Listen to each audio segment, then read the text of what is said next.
Washington, D.C., and all the way to Iowa for the kickoff to President Trump. Many races, of course, across the nation that are key to carrying out President Trump's agenda. And later this year, there will actually be an RNC midterm national convention, the location and date to be announced.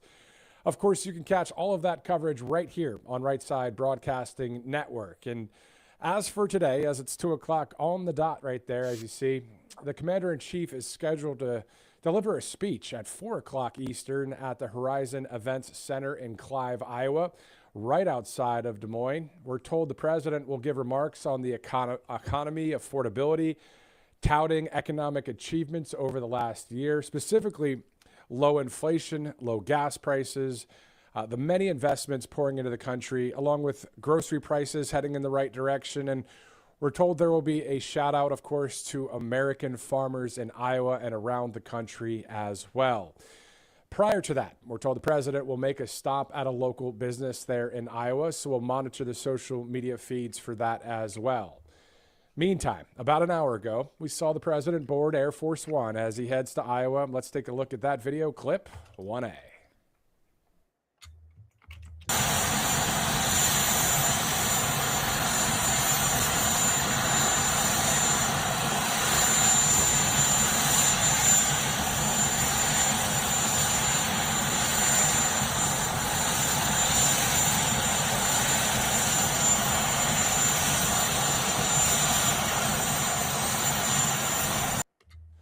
So that's the president, of course. That was at Joint Base Andrews, leaving Marine One, boarding Air Force One, heading to Des Moines. And then that town is called Clive. It's to the west of Des Moines.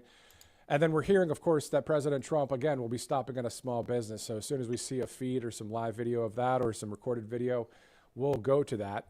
Speaking of Iowa, the state motto is "Our liberties we prize, and our rights we will maintain." Let's go to a statement from Senator Chuck Grassley speaking about President Trump's return to the Hawkeye State.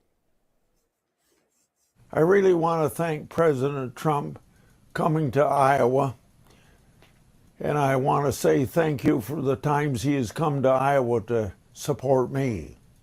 In 2024, Iowans voted overwhelmingly to return President Trump to the White House to lower costs for families, to secure the border, and to bring down crime. Since then, Republicans have been delivering on those promises. Working alongside Trump, Congress stopped the largest tax increase in American history. Now in the Senate, I want you to know I'm going to continue working with the Trump administration to provide affordable options for Iowans. Senator Chuck Grassley, of course, of the state of Iowa, as we get ready to head to Clive, Iowa in just a minute. We also interviewed Ryan Rhodes, who's running for Congress in Iowa. He's at the event in Clive. We'll be going to him here shortly. And here are a few stories that we're tracking right now. Breaking 911 is reporting that catastrophic winter storm that just hit our country has claimed the lives of 34 people, with millions facing extreme cold, while more than 500,000 Americans remain without power. Additionally, in Minnesota, after calls between the president and Governor Walz and Mayor Frey, arrests have started to kick in as local and state authorities are assisting federal agents in Minneapolis. The White House tells us Border Czar Tom Homan is meeting with Governor Walz and Mayor Frey today and tomorrow, discussing the president's three-point plan, which the White House, the press secretary, of course, Carolyn Leavitt, spoke about yesterday at length during the press briefing. Let's take a look at that. With Governor Walz directly this morning, and he has outlined a clear and simple path to restoring law and order in Minnesota. Number one, Governor Walz, Mayor Frey, and all Democrat leaders should turn over all criminal illegal aliens currently incarcerated in their prisons and jails to federal authorities, along with any illegal aliens with active warrants or known criminal histories for immediate deportation. Number two, state and local law enforcement must agree to turn over all illegal aliens who are arrested by local police. And then thirdly, local police must assist federal law enforcement in apprehending and detaining illegal aliens who are wanted for crimes, especially violent crimes. If Governor Walz and Mayor Frey implement these common sense cooperative measures that I will add have already been implemented in nearly every single other state across the country, Customs and Border Patrol will not be needed to support ICE on the ground in Minnesota. ICE and local law enforcement can peacefully work together, as they are effectively doing in so many other states and jurisdictions. Additionally, President Trump is calling on the United States Congress to immediately pass legislation ending sanctuary cities once and for all. American cities should be safe sanctuaries for law-abiding citizens only, not for dangerous illegal alien criminals who broke our nation's laws and do not belong here. And all this, as the White House says, there are currently 1,360 criminal illegal aliens in jails around Minnesota, and that last year, the state released 470 illegal aliens onto the streets. And of course, we're tracking any developments outside of that story when it comes to accountability and transparency, and we'll keep you up to date on any breaking news there. In the meantime, all of this brought to you by some great sponsors, including All Family Pharmacy. You can see that information right there on your screen. A lot of flu cases are still circulating this year, and this time of year is a good reminder to be prepared. And most people wait until they're already sick to think about medication. So by then, it can mean long waits, limited options, or not getting what you need in time. And All Family Pharmacy takes a different approach with their medication emergency kits. Instead of reacting at the last minute, these kits right here, actually, we have them here in studio, keep you with essential prescription medications on hand before that emergency hits. Now, this is the flu kit, and with the flu kit, with the flu actually still spreading, having this ready at home can make a real difference. The kit includes commonly used medications to help manage symptoms quickly, like Tamiflu, ibuprofen, nasal spray, and more. And what really sets All Family Pharmacy apart is that flexibility, of course. The kits are not one size fits all. You can customize your kit and add medications you want to have available, including antibiotics or ivermectin, depending on your needs. So they also have these other kits, the sinus infection kits, travel emergency kits, and other options designed to help families stay ready instead of scrambling. So ordering is simple. You choose your kit online, a licensed doctor reviews your request, and once approved, it ships right to your door. It's all about preparation, not panic. You can view all available kits and order online at that website that you see at the bottom of your screen, allfamilypharmacy.com/emergency-kits. Great sponsor here at Right Side Broad. Same thing with calci.com. More than 1 million users out there using this one, and that number is growing. If you're looking to bet or trade or just check out polls out there, you can do so with calci.com/RSBN. You have the QR code on your screen. You can go to that website, or you can download the app. So a trifecta of ways to get a hold of calci.com/RSBN. Great sponsor here on Right Side Broadcasting Network. All right, it's 2:08, Tuesday, January 27th. Of course, we'll be going to Clive, Iowa, as President Trump will be speaking at 4 o'clock later today. We have a lot to get to until we get there, and specifically, we're going to go back to Clive as well, as I interviewed Ryan Rhodes. He's the congressional candidate there in Iowa. We'll go to that interview in just a minute. How are you?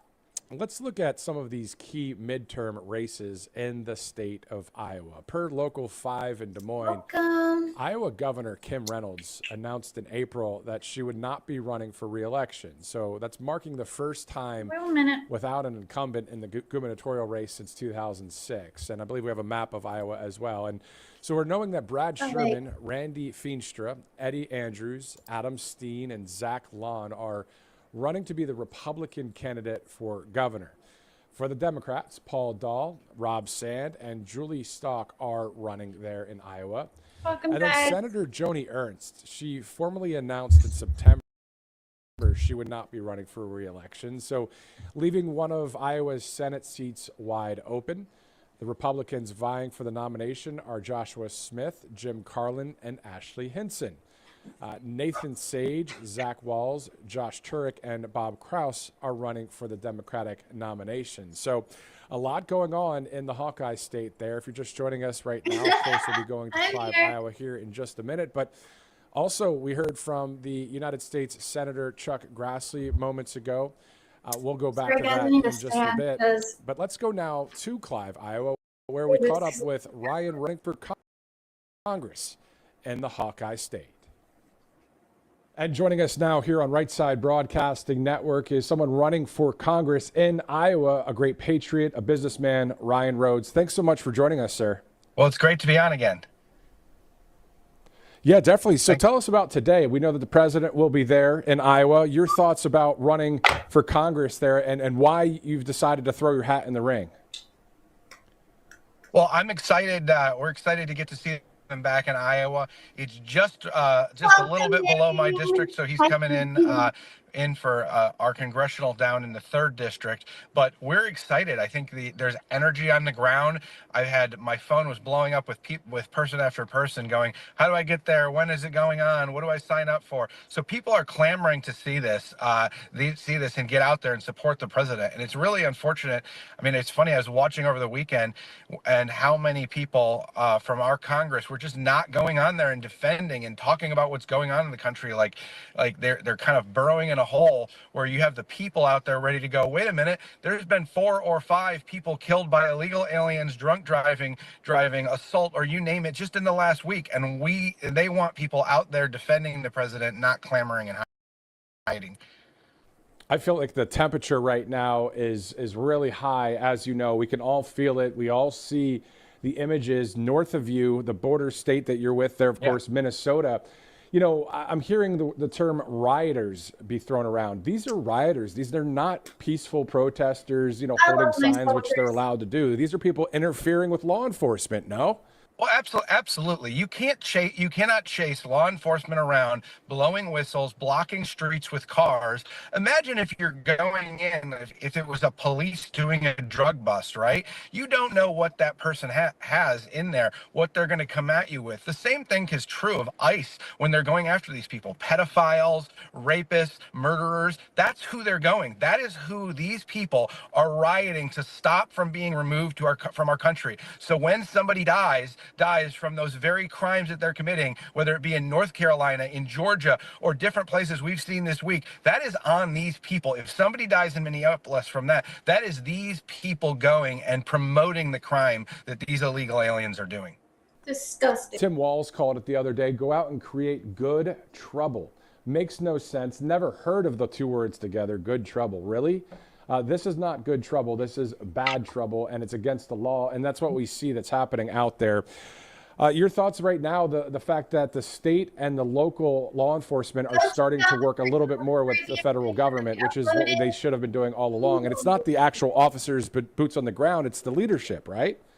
Well, I mean, at the end of the day, they need to go out there and be protecting these folks. They should have been on the streets, even protecting their own citizens from this stuff. The police should be out there doing their job. Jacob Fry and Tim Walz have been prohibiting that and really fostering a culture within that police department. I know, that's easy, kind but of lawless. I really and do so like we hearing are things proud to see these people back on the that, streets, hopefully bringing the temperature down so that they can do their job and clear the country, because this is what people voted for. We don't want anybody to die tragically, but what was voted for was the removal of these people who are dangerous folks in this country that broke in the first place.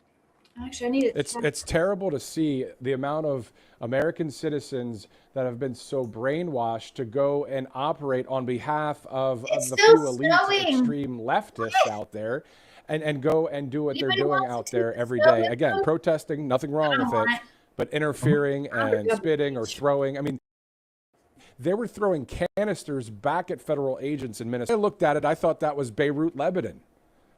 Yeah, it's a crazy scene out there. You see them going to the hotel, tearing things out, damaging things. I mean, you can protest, okay? I've protested all over with the Tea Party, with many different things, okay? It's a peaceful protest. It's going out there, making your voice heard. This has gone way, way beyond a protest when you are out there damaging property and doing a lot of nefarious things, and that's going to have to stop. Let's talk about Iowa now, since obviously you're there in Clive today. You're about to see the president in just a bit. Let's talk about Iowa politics. How clear is it a win for you as you are an outsider, a patriot, a businessman? But I believe we, the people, are getting behind you, aren't they?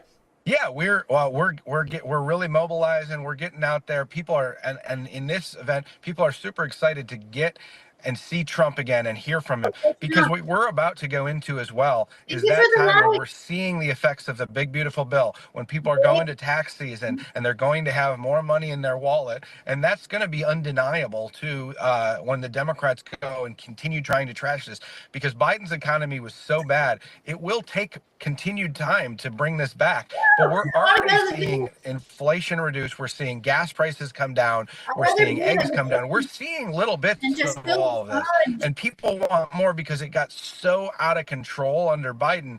But I think people are ready to go, we're behind Trump. We're behind Trump. We're seeing the effects of this. Keep going.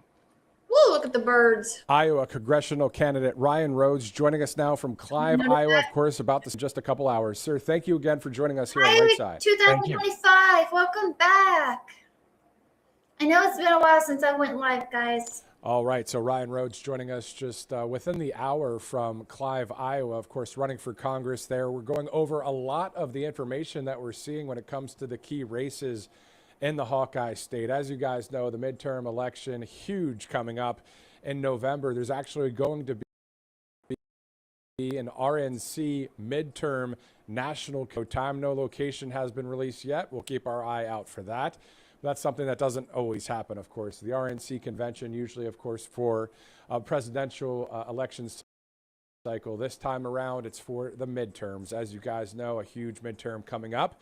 A lot going on that we're tracking when it comes to stories. We're going to go through a lot of that here and go through a number of interviews, as today is a speech by the president in Clive, Iowa. We'll go over some of the details of what he'll be talking about as well, according to the White House. But in the meantime, let's go back to one of our great sponsors. This is the emergency kit with All Family Pharmacy. And there's a lot of different kits. I'm going to tell you about them. The flu cases are still circulating in travel kit, 2026. emergency kit. The year is a good reminder to be prepared. And most people wait until they're already sick to think about medication. So by then, it could mean long waits, limited options, or not getting what you need in time. All Family Pharmacy takes a different approach with their medication and their emergency kits. Instead of reacting at the last minute, these kits actually let you keep essential prescription medications on hand before an emergency hits. Is that better? Again, this kit here, this is the flu kit. With the flu still spreading, having this ready at home can make a real difference. The kit includes commonly used medications to help manage symptoms quickly, like Tamiflu or ibuprofen, nasal spray, and more. What really sets All Family Pharmacy apart is the fact that these kits are not one size fits all. You can actually customize your kit and add medications you want to have available, including antibiotics or ivermectin, depending on your needs. So they also offer a sinus infection kit, a travel emergency kit, and other options. Oh, so they're different kits. Designed to help families stay ready instead of scrambling. So ordering is simple. You choose your kit online, a licensed doctor reviews your request, and once approved, it ships right to your door. It's all about being prepared, not panicking. So you can view all of these kits and order online at that website that you see on the bottom of your screen, allfamilypharmacy.com/emergency-kits. Great sponsor. Make mine bigger. Make mine bigger. Out of Spring, Texas. I would have to great sponsor in Texas, of course. So just go to angelpace.com pretty much and then use that RSBN promo code on the way out, because you're going to get quite the discount. A lot of great products there. You see the flagship product right there on your screen. Go ahead and peruse the site. Maybe buy some gifts coming up on your birthday or an anniversary. Valentine's Day around the corner. You know. Angelpace.com, great sponsor here on Right Side Broadcasting Network. It's 2/19 Tuesday, January 27th. Looking live there, of course, at the U.S. Capitol building. President Trump now on the way in Air Force One, heading to Clive, Iowa. We actually have a clip of him boarding Air Force One for those that just joined us. He was leaving Marine One, walking over to Air Force One. Let's go to clip 1A once again as we are getting ready to do some more live interviews here on Right Side Broadcasting Network.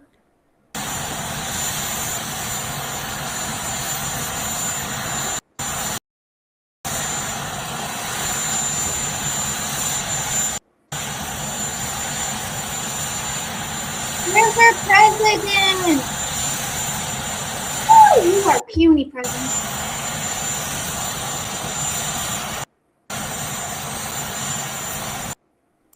All right, so we saw the president there boarding Air Force One, now on the plane on the way to Clive. We're going to go over the specifics about his speech that we're hearing from the White House. But let's shift quickly, though, that was just released about the March for Life event that happened over the weekend. So let's take a look at that video right now.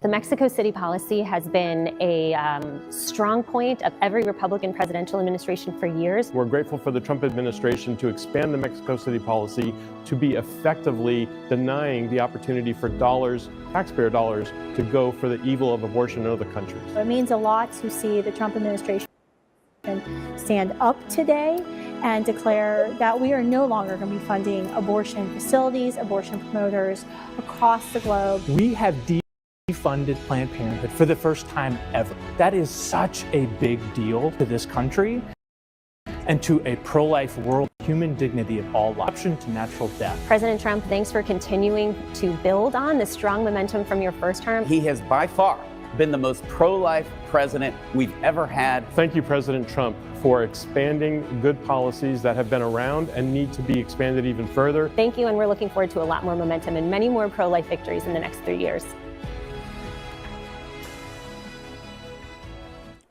All right, of course, that from the White House pretty recently there, just released on social media. And shifting gears from that event to the fact that there is a ton of anti-ICE rhetoric going on that we've seen over the past several months. These are anything but peaceful protests. Here's a video from the White House with a few examples, clip 7.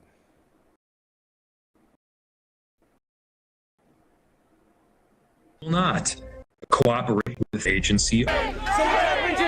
What they are doing is causing chaos and distrust. These Border Patrol officers Of course, I bear responsibility to bring down the temperature. To ICE, get the f*** out of Minneapolis. Sure, that's part of my role as mayor. And by the way, protests here in Minneapolis are peaceful. The desire to get out and protest and to speak up to this administration of how wrong this is, that is a patriotic duty. That is a patriotic duty. We have had perhaps tens of thousands of people peacefully protesting. Yeah, they are going to stand up for their neighbors. The human desire to lash out in this moment is very real. And from here on, I have a very simple message.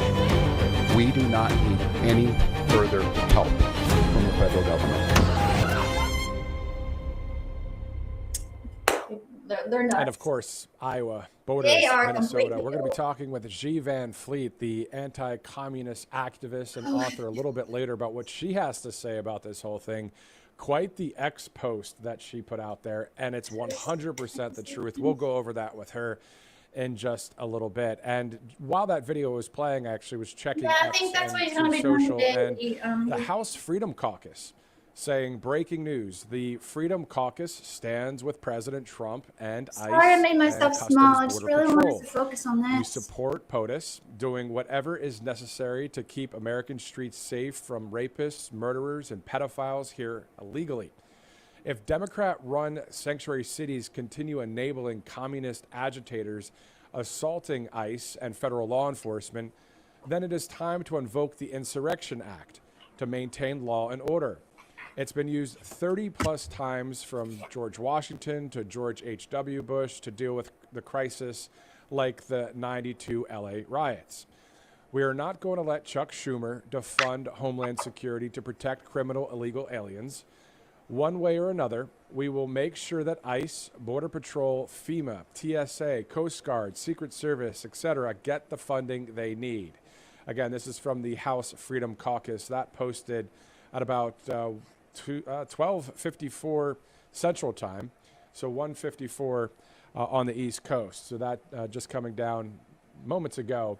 as we are, monitoring what's happening there in Minnesota. We saw last night that they were outside that hotel where they believed that there were some federal ICE agents staying, and some of the ICE agents had some pretty comical things to show them from the hotel window. If you have no idea what I'm talking about, you have to check it out.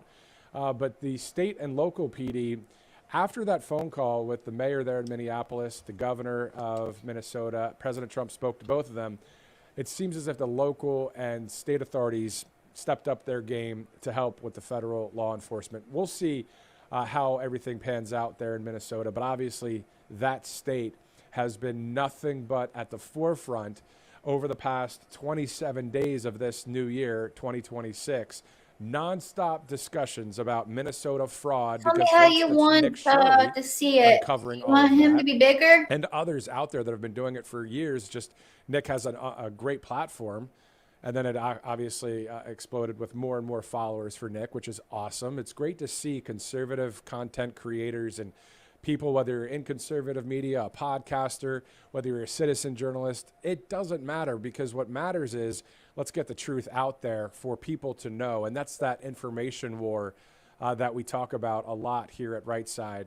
And we know that ICE is going after the worst of the worst. So we can take a look at that video clip 8A from the White House. Illegal immigrant who allegedly caused a multi-car pileup while driving an 18-wheeler. That crash last year severely injured 6-year-old Delilah Coleman, leaving her with critical and life-altering injuries. She's receiving physical therapy, occupational therapy, speech therapy. She hasn't said much since the accident, maybe 2-3 words. She has a TBI. She is now diagnosed with cerebral palsy and global developmental delay. She doesn't walk. She receives nutrition through a G-tube. An illegal alien is now facing deportation after he was allegedly driving drunk when he killed a mother and daughter in a horrific wrong-way crash. The Mexican national has a lengthy rap sheet, including 2 DUI arrests this year alone. According to court documents, Velasquez Gomez squeezed the buttocks over the clothes of a 9-year-old girl in October and a 7-year-old girl and 11-year-old girl at the same TJ Maxx in April and in September. Her daughter was 13 years old when she met this man. In March, Pineville police charged Castillo Chavez with indecent liberties and other sex-related charges. He has since bonded out. An illegal immigrant driver was seen sucker punching him in the face and knocking him out. That attack left him hospitalized with a brain injury. He's an illegal immigrant from Russia, 42 years old. A 61-year-old Durham man died in a hit and run. We now know the man charged in his death was in the country illegally and had already been deported twice. On Thanksgiving morning last week, a mom had to say goodbye to her 11-year-old son, who died in the hospital hours after being hit as he played in the street. He was struck by a car who did not stop and simply drove away from the scene. 44-year-old Balderas is an illegal immigrant from Mexico who had previously been deported on 4 separate occasions. Kumar's semi jackknifed on Highway 20 last week. 2 people drove into it and were killed. 25-year-old William Carter of Springfield and 24-year-old Jennifer Lower of John Day. The newlyweds had just married 16 days earlier. All right, before we go to our sponsors here live on Right Side Broadcasting Network, Secretary of State Marco Rubio posting on International Holocaust Remembrance Day. We reaffirm our commitment to countering anti-Semitism, defending historic truth, and to upholding the immortal words, never again. Secretary of State Marco Rubio on X earlier today. It is the bottom of the hour. It's about 2:30 on the East Coast. Thanks so much for live streaming in. Let's go to a couple of our great sponsors here on Right Side, mypillow.com/RSBN. You see the great mattress and topper sale right there, $99.99, great price. A lot of awesome products on there. I know many of you have MyPillow products at your house, probably, because I know I do, and everybody I talk to says they have MyPillow products, including my coffee and the slides, the slippers, all the things. How about the Giza Dream Sheets? They're awesome. Anyway, you can buy some at mypillow.com/RSBN. The great Mike Lindell running for governor in Minnesota. Holy smokes, that's what we need. We need the governor of Minnesota to go from Waltz to Lindell. That would be very helpful there in Minnesota. We'll be talking more about that state coming up here in just a minute. Also, if you'd like to donate to Right Side Broadcasting Network, all you have to do is text RSBN to 801-801 or go to rsbnetwork.com/donate. Thanks so much for donating to Right Side as we grow, as we expand here at the network. Been around since 2015, covering all those rallies, all the events. And guess what? Today, Clive, Iowa, continuing on. We're going to see President Trump there in the Hawkeye State here in just a minute.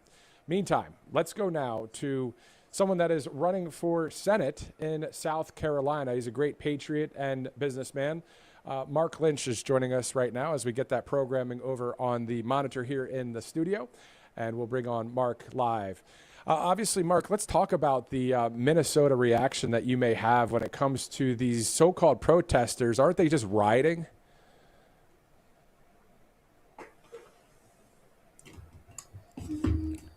We're basically hearing Trump and everybody saying they're going to investigate this, but yeah, it's gone crazy in Minnesota. It has. It definitely has. And let's go to one state south, of course, in Iowa. The president, of course, speaking in Clive today about the economy and energy. Any reaction to that as well? Well, I'm glad he's focused on it. I remember back when he ran, it's like, we got to drill, baby, drill, and we got to bring our energy back to America and get rid of the scarcity that we have so we can cause our inflation to go down and get energy, renewable energy going again and bring that back home, put our people to work. Exactly. Always good to see that. America first when it comes to drill, baby, drill. I remember all of the rallies I was at. I always heard the president say that. But also, sir, tell us why you're running for U.S. Senate in South Carolina. It's quite the great state there, and you're quite the great patriot. So why are you running? I'm running to remove a flimsy, flip-flopping traitor, Matt. We've got a guy that claims he's a Republican, but he only moves to the right during election time. The rest of the time, he votes like a Democrat. His constitutional voting record is 57%. And his conservative review score is 43. These are lifetime scores. So South Carolinians are ready for a true patriot, a real conservative Republican to get back so they'll have equal representation, that, you know, somebody that will represent and fight for their values in our state. And that's what I'm here to do. And I think that you're getting a lot of support right now. We, the people, are recognizing, okay, this guy's somebody that's an outsider, and it's great to see someone like that on the ticket there in South Carolina. And I understand that you actually have some developing news to share as well. Quite the solid endorsement. Can you share that with us? Oh, yes. Well, so Sunday, we heard from General Mike Flynn, and he's endorsing me for the United States Senate here in South Carolina. What a great honor that is to have his endorsement. Yeah, General Flynn, a great patriot, as many know. Many follow him on X. Always really over the target with what's going on out there. So what is that like to have a general that is on point say, you know what, I want Mark Lynch running in Senate? Right. Well, I know him fairly well. We've had a lot of good conversations. We were together at his national security conference in D.C. and he's just such an upright patriot for America. You know, he was one of the generals fighting with Donald Trump and Roger Stone and all the guys that were being pushed into lies, and they tried to put him into prison, and he fought that and toured America and has helped with the Reawaken America tour with Clay Clark these last 4 years fighting. And he's just such an upright, awesome guy. We need more people like him in government. Yeah, exactly. People like yourself as well, sir. I mean, that's what we're looking at as we the people. We want. That's why President Trump won 3 straight elections, right? Because he is an outsider. That's right. And someone that's told it like it is. And let's talk about telling it like it is. What would you want to say to we the people out there that are watching? What's your pitch to South Carolina and to the country? Well, first of all, it is about America first. We need to hire American workers. I know we have right at 730,000 H-1B visa holders in this country. That's way too many. We don't need H-1B visas or the OP visas ever again. we were at Clemson University speaking to the young Republicans there, and one of the engineering students said, Mr. Lynch, I appreciate your position on America First and closing the borders and deporting these illegal aliens. I'm a junior. I'm an engineering major. I graduate next year, and I'm not going to get hired because these H-1B visa holders will take the job that I need for half the pay, and I was born in this country. They'll never assimilate into American culture. And so that's what we have to do, is bring back America First again. We got to stop these endless wars that Lindsey Graham keeps getting us into that mean nothing for America. We've got to bring back manufacturing to America. And I'm so thankful Trump's tariffs, they'll do several things. Number one, they'll help produce the income needed to run our government. That's how we used to pay to run our government. We didn't have a federal income tax at one time. We had tariffs. The next thing it'll do is help our American manufacturers decide to come back home and hire American workers here in our country. And that'll help the playing field, because we don't need to be dependent on all these foreign nations for our oil, on our goods and services, our pharmaceuticals of all things. We're buying our medicines from China. That's not good. And it's about stop the selling of our land in the great state of South Carolina to China. We cannot sell our land to enemies of our country. So there's a lot of work to do, and it's time to bring America back on the offensive where it belongs and get these enemies out of our country. I posted something on X and Truth Social the other day. It was just a picture of the world map, and all I put on there was freedom versus globalism. Isn't that really the way it is? If you look at the people of our country or Brazil or Ireland or the UK or anywhere, they want freedom. And globalism is quite the opposite, isn't it? Yes, sir. That's right.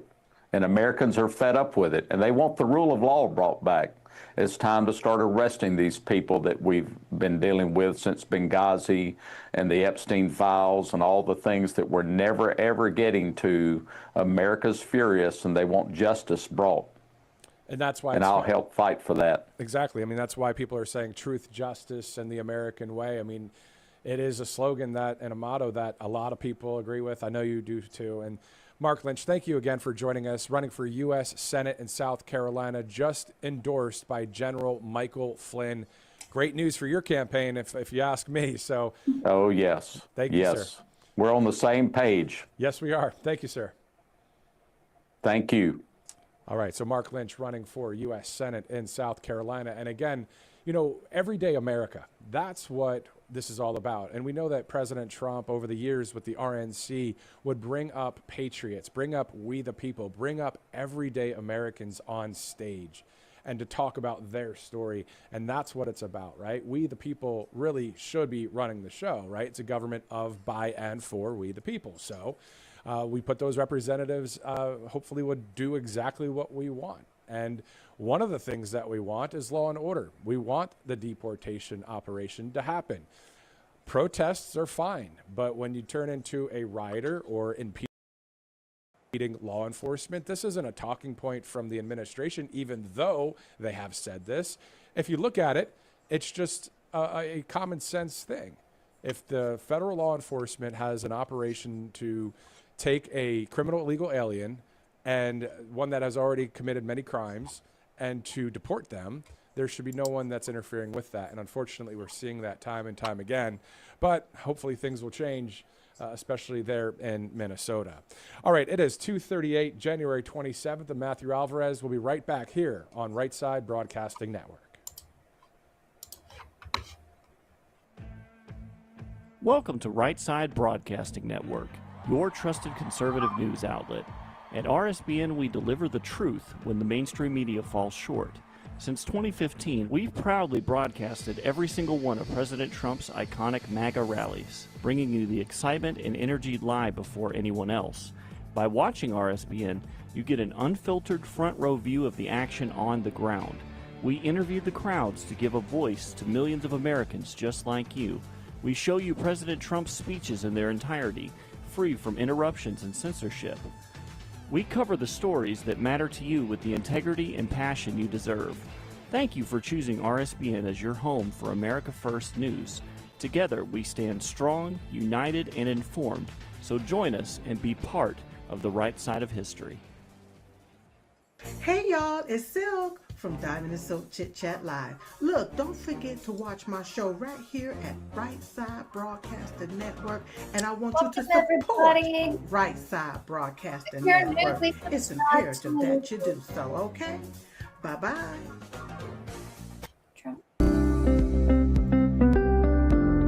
All Family Farm.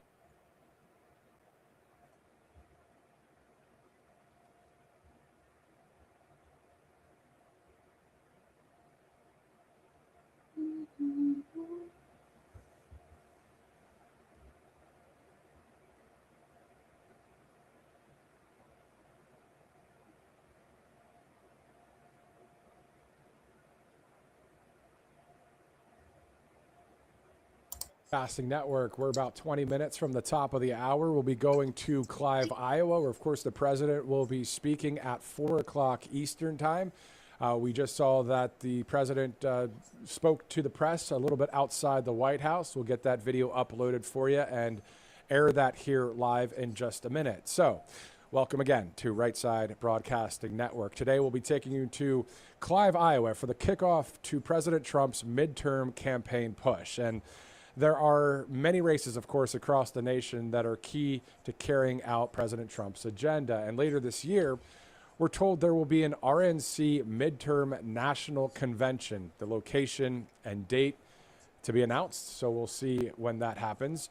Of course, you can catch all of your election coverage right here on Right Side Broadcasting Network. As for today, the Commander-in-Chief is scheduled to deliver that speech at 4 o'clock at the Horizon Event Center in Clive, Iowa. That's right outside of Des Moines. And we're told the president will give remarks on the economy and affordability, touting economic achievements over the last year, specifically low inflation, low gas prices, the many investments that are pouring into the country, grocery prices heading in the right direction, and we're told there will be a shout out to the American farmer, especially the American farmers in Iowa and around the country as well. And prior to that, we're told the president will make a stop at a local business, so we'll monitor the social media feeds for that as well.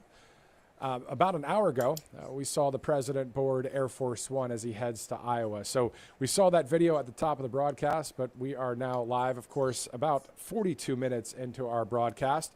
Let's focus in on some of those key midterm races once again. Per Local 5 in Des Moines, Iowa Governor, Kim Reynolds announced in April that she would not be running for re-election, marking the first time without an incumbent in the gubernatorial race since 2006. So Brad Sherman, Randy Feenstra, Eddie Andrews, Adam Steen, and Zach Lawn are running to be the Republican candidate for governor. And for the Democrats, Paul Dahl, Rob Sand, and Julie Stock are running there. Senator Joni Ernst formally announced in September she would not be running for re-election. So that's leaving one of Iowa's Senate seats wide open. The Republicans are vying for that nomination there. Ashley Hinson, Jim Carlin, Joshua Smith. And then on the Democrat side, Nathan Sage, Zach Walls, Josh Turek, and Bob Kraus are running for the Democratic nomination. Once again, if you're just joining us now, let's go to Clive, Iowa, where we caught up with Ryan Rhodes, who's running for Congress in the Hawkeye State. That's clip 2.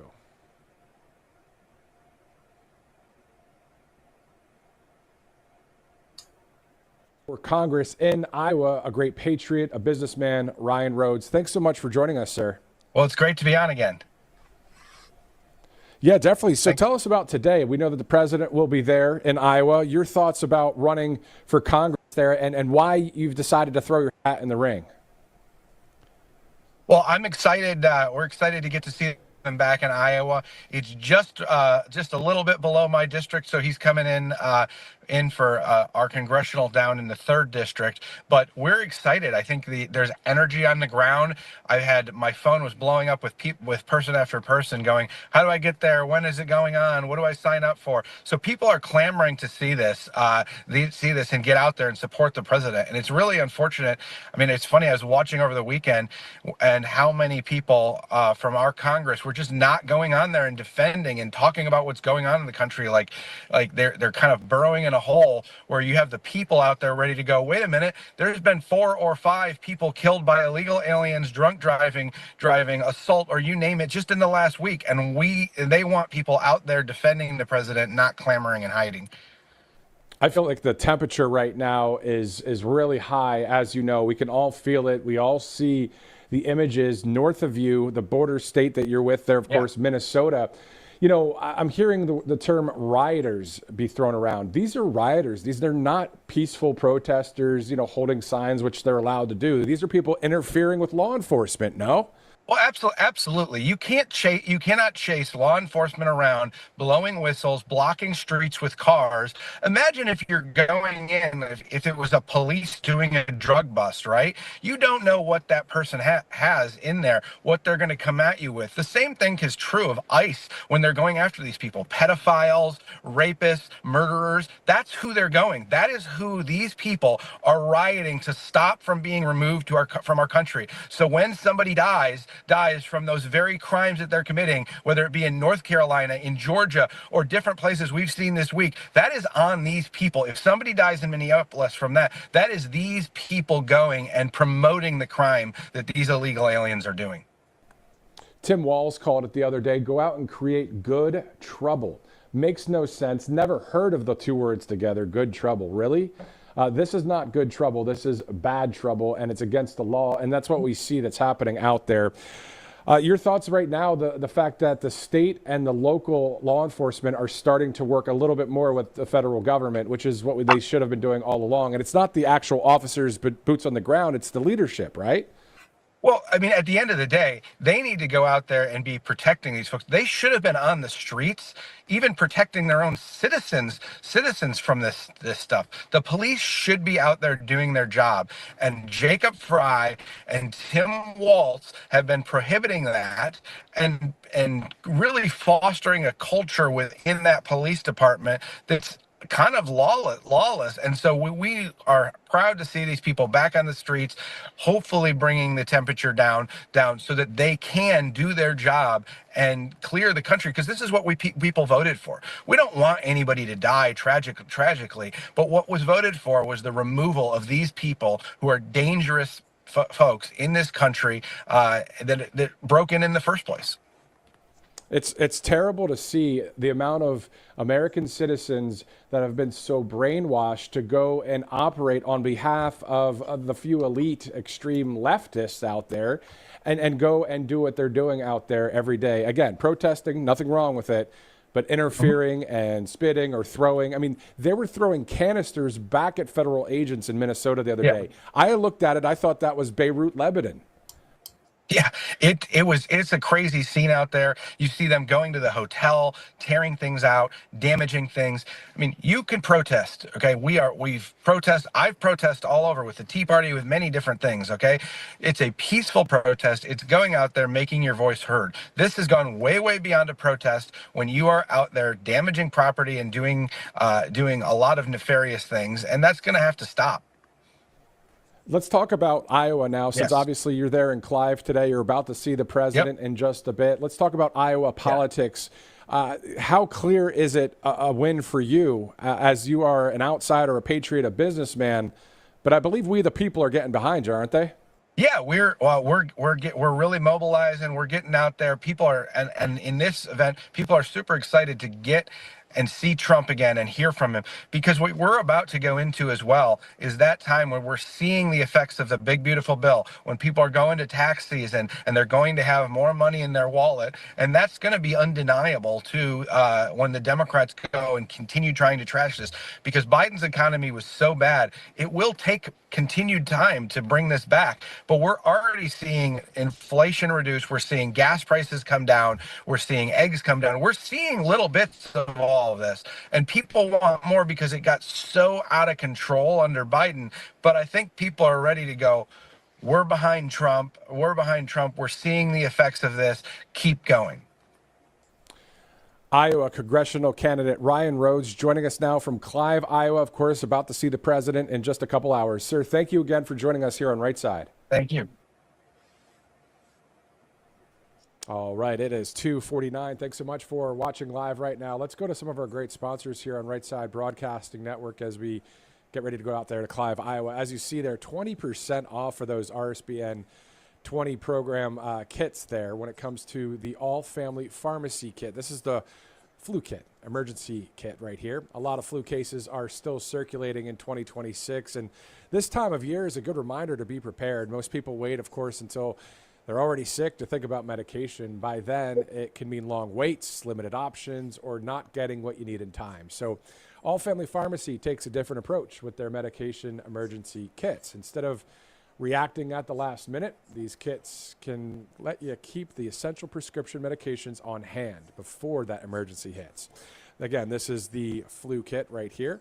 And there's a lot of different kits as well. I heard that you can actually customize all of these kits. I mean, this one here would have certain antibiotics, including ibuprofen, nasal spray, Tamiflu, but some of the other kits, the sinus infection one, there's a travel emergency kit, have antibiotics or ivermectin as well. So just a lot to choose from. And ordering is simple. You choose your kit online. A licensed doctor will then review the request. And once approved, it ships right to your door. And it's all about being prepared instead of panicking, right?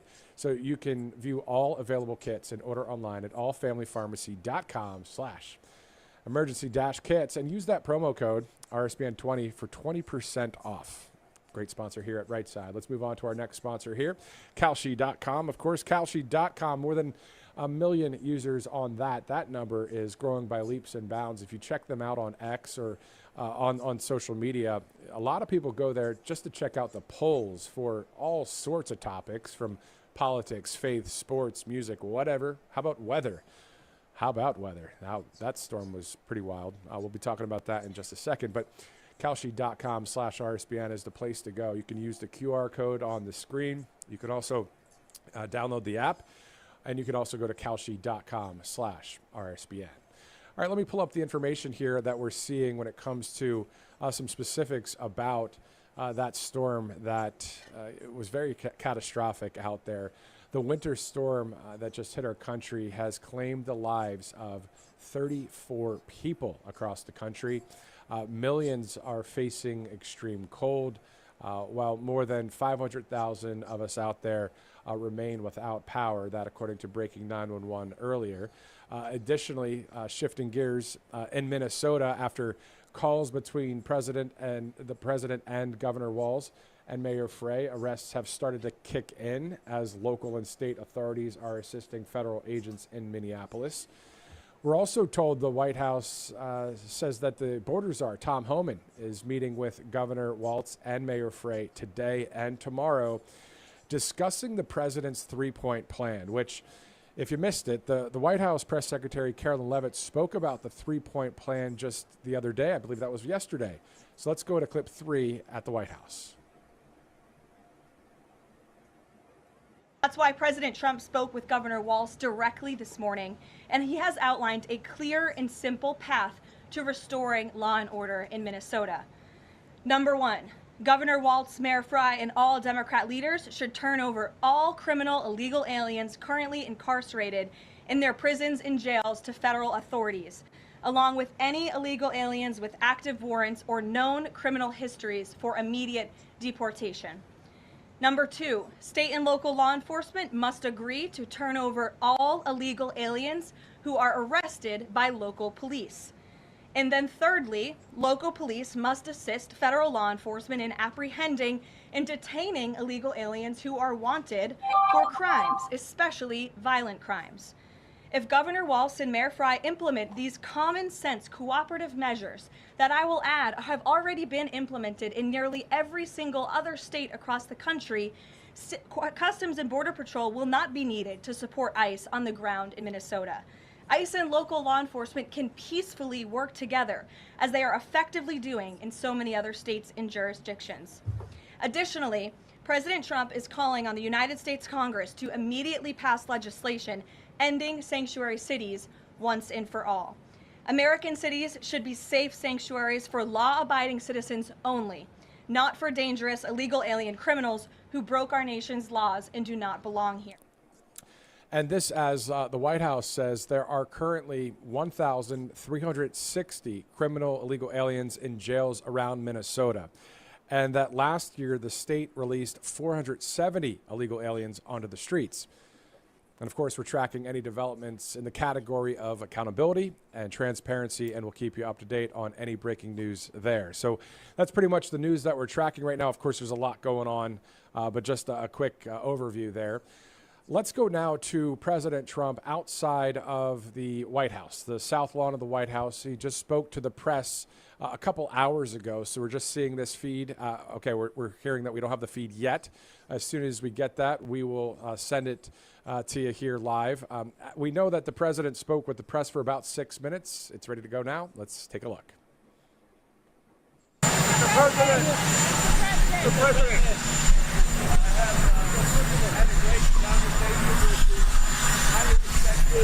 President of Syria and all of the things having to do with Syria and that area working out very, very well. So we're very happy about it.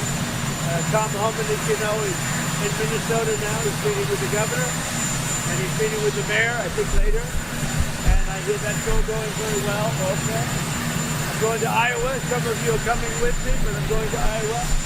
And what can I say? The economy is good. It's all good.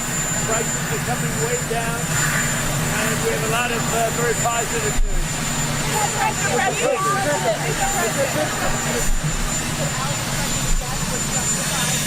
Well, you know, we're doing a big investigation. I want to see the investigation. I'm going to be watching over it. I want a very honorable and honest investigation. I have to see it myself.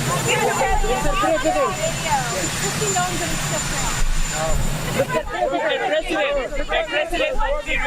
president of Venezuela is not taking orders from you. What do you have to say about that? Well, I don't know exactly what's going on there, but I haven't heard that at all. No, we have a very good relationship. What about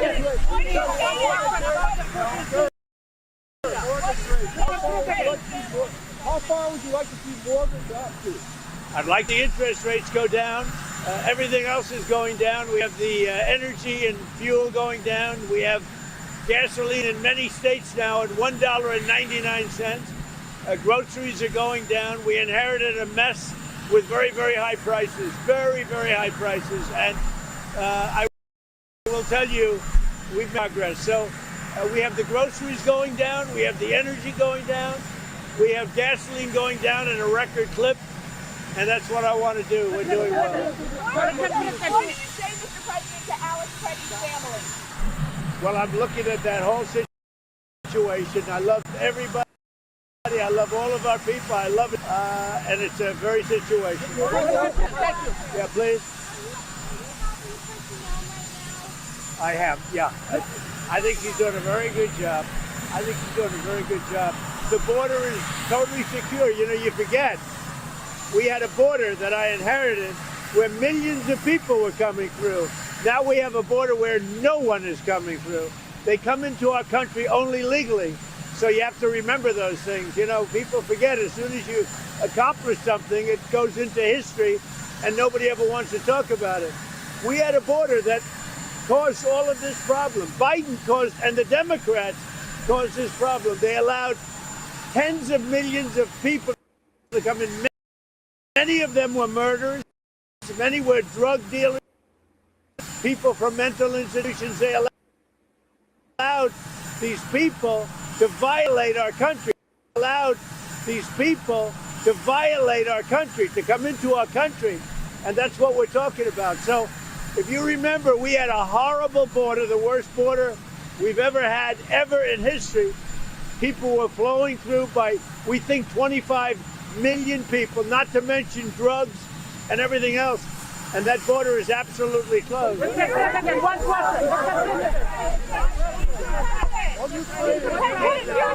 What's your message to unite Americans right now after everything going on in Minneapolis? How can we unite? Well, our country is doing so well. Prices are coming down. The border is really strong.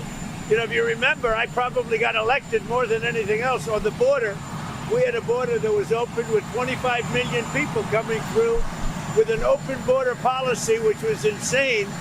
And that's the policy that caused the problems that we have. With all of that being said, with the outside, with the other than, I would say, just to put it accurately, Minnesota, and in particular Minneapolis, because it's not all of Minnesota, every city that we've gone to has been, like, literally crime has gone down 50, 60, 70, 80.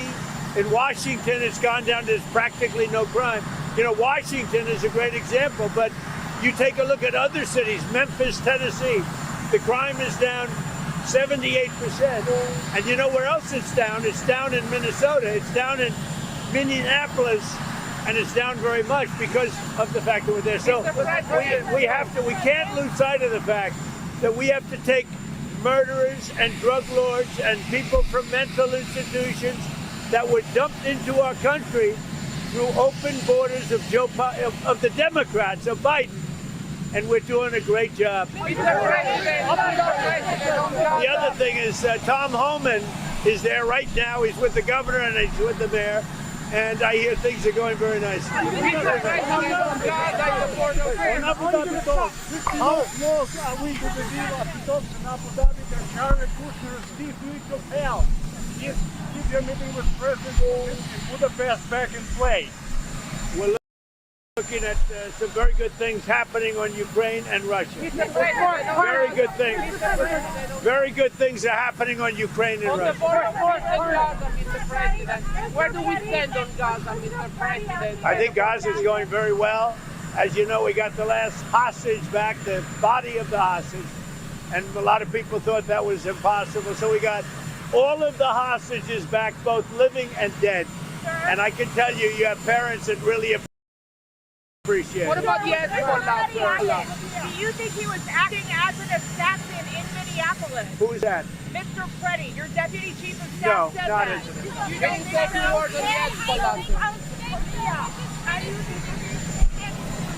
With that being said, you know, you can't have guns. You can't walk in with guns. You just can't. And you can't, listen, you can't walk in with guns. You can't do that. It's just a very unfortunate incident. What about the Second Amendment, sir? How do you We'll work something out. We'll work something out with the All right, President Trump speaking with the press, as you saw there. Nice snowy backdrop of the south lawn of 1600 Pennsylvania Avenue. The president then, of course, boarded Marine One, went over to Joint Base Andrews, boarded Air Force One. And you know what? Since we have the video, we might as well play it. So, Director, let's go to clip 1A. Let's go to clip 1A. As we saw from Marine One, the president walking over to Air Force One. Let's just check it out quickly here.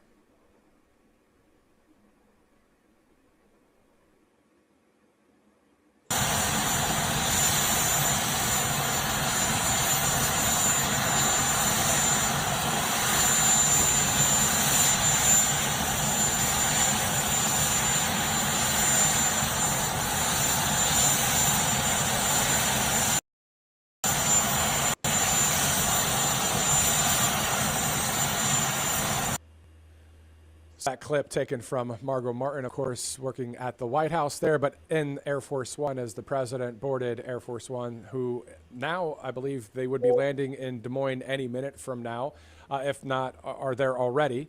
So let's go to a few of our sponsors as we bring you this live coverage today. Of course, we'll be going to Clive, Iowa here in just a minute where President Trump will be speaking, but you see right there the mattress, and there's a ton of great sales there. When you go to mypillow.com/RSBN, throw in the RSBN promo code, you'll get quite the percentage off. Always good to save some money, but also to support conservative businesses. But then on top of that, the trifecta would be all of the great products that sincerely are there at mypillow.com. I know many of you may have that at your house, some MyPillow products. My family and I, we definitely do. mypillow.com/RSBN. And if you'd like to donate to Right Side Broadcasting Network, all you have to do is text RSBN to 801-801 or go to rsbnetwork.com/donate. All right, it's 3:03, top of the hour, January 27th, this Tuesday, January 27th. Looking live at a very frosty, chilly Washington, D.C. What a storm that was. And the aftermath of it, right? The temperatures, the snow, the power outages, 34 Americans lost their lives over the past couple days. So quite the winter storm there. I know there's a smaller system off the coast of New York and that region that might add some more snow totals. So we'll see how that goes there. All right, let's go to one of our next clips here. Let's shift back to something that happened in May of 2025. Angel families came to the White House to thank President Trump for deporting criminal illegal aliens. Yet Democrats and the liberal media stayed silent because it does not fit their narrative. Let's look at clip 8B right now.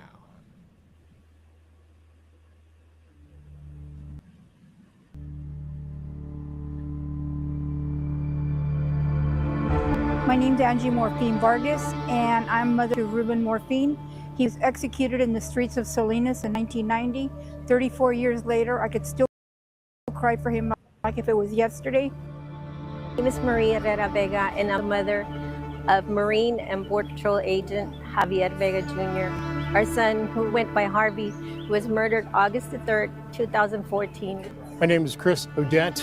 I'm an angel father. My daughter, Krisha, was killed September 12th, 2014 by an illegal alien in Rockwall, Texas. This is my son Ryan and his girlfriend, both poisoned to death by illicit fentanyl. I can't bring my son back, but we are doing all of this to save the future Americans from being poisoned to death by fentanyl. My name is Agnes Gibney. This is my son Ronald Da Silva, who was murdered by a previously deported criminal illegal alien gang member. My name is Angel Mom Miriam Mendoza. This is my son, Sergeant Brandon Mendoza of the Mesa, Arizona Police Department, who was killed on May 12, 2014 by a repeat illegal criminal. Thank everybody in this administration for finally paying attention to criminals who harm Americans. We thank the Trump administration from the bottom of our hearts. Without them, there would be no justice for my daughter. We're finally getting some justice in this country for our children. This right here is what should be living here in America, not criminals that are coming in right now.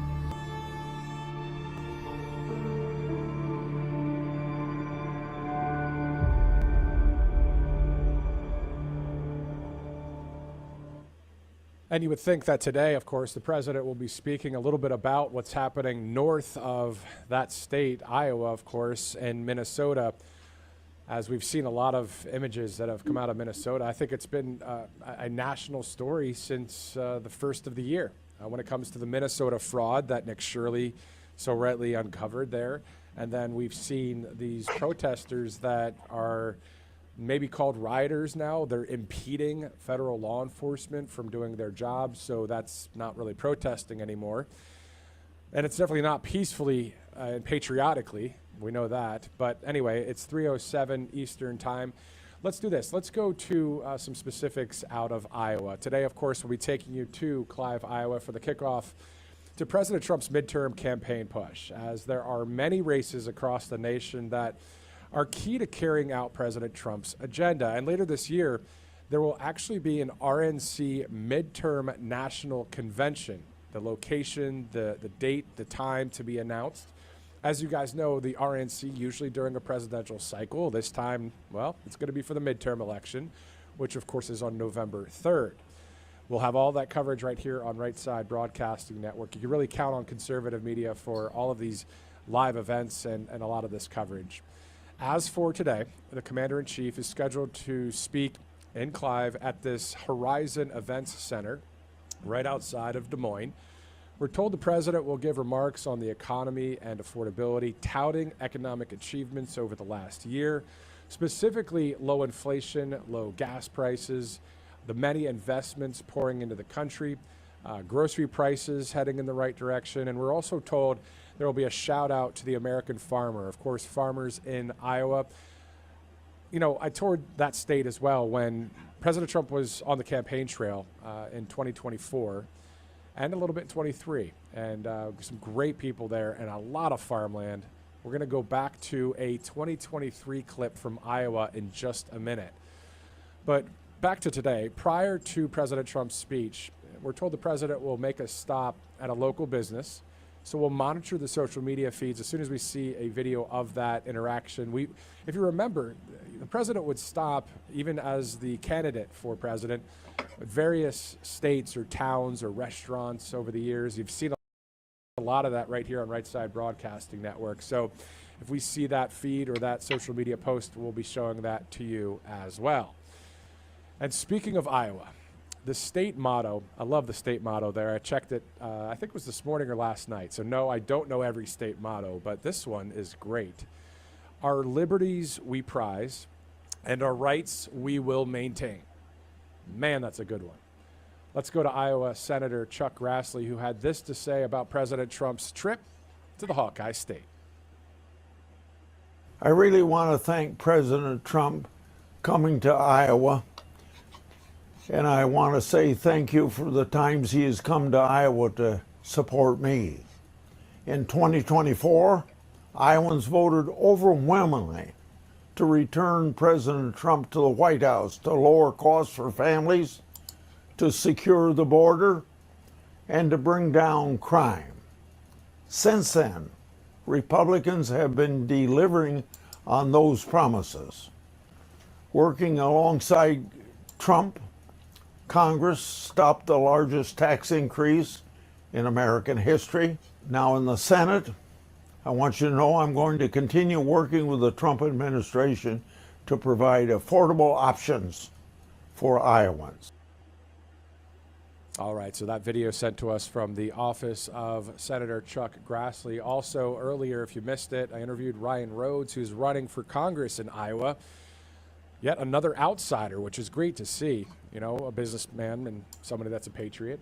Same thing with Mark Lynch out there in South Carolina running for Senate.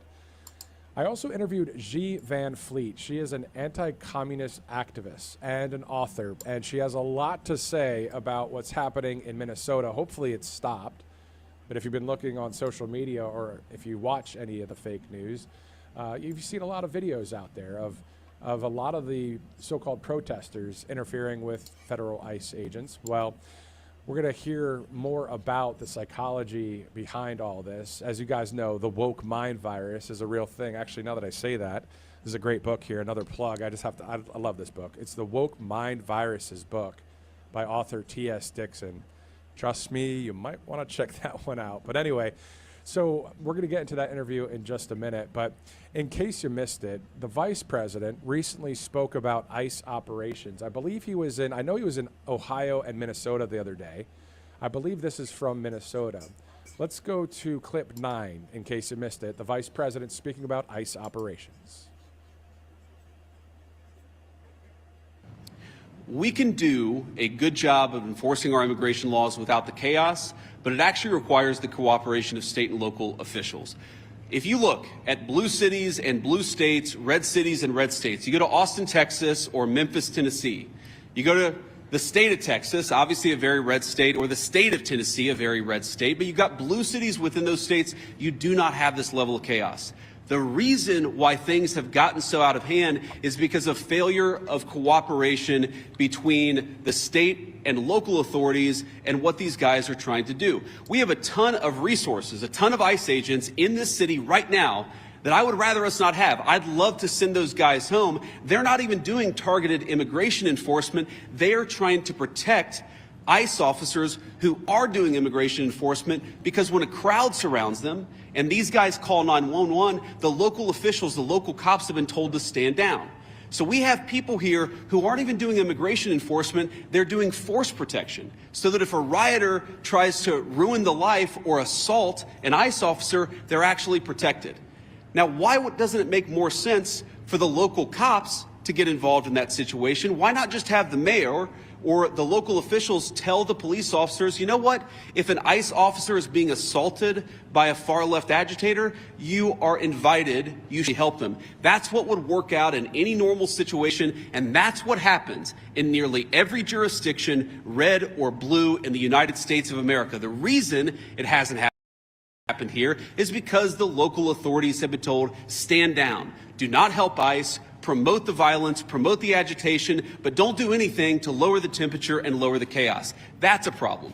Here's another example of how the lack of cooperation between state and local officials makes it harder for us to do our job and turns up the temperature. Let's say, for example, we have a criminal migrant who is a sex offender. And let's say that we've got to go and arrest that person who, Democrat or Republican, wants a sex offender living in their assume, I would hope, that most people. But because they're an illegal alien, we don't know their last address. We may have known their address 3 years ago, but we don't know their address now. What we'd like to do is talk to local officials and say, you know what, according to the Medicaid rolls, where was the last address this person was domiciled? Or according to a SNAP application, a food stamps application, maybe that could give us insight to where this person is today. Or maybe they had some local court trouble. We could go to the local courthouse or even the local jail and try to find where this criminal sex offender is today. The local authorities have been told, do not cooperate.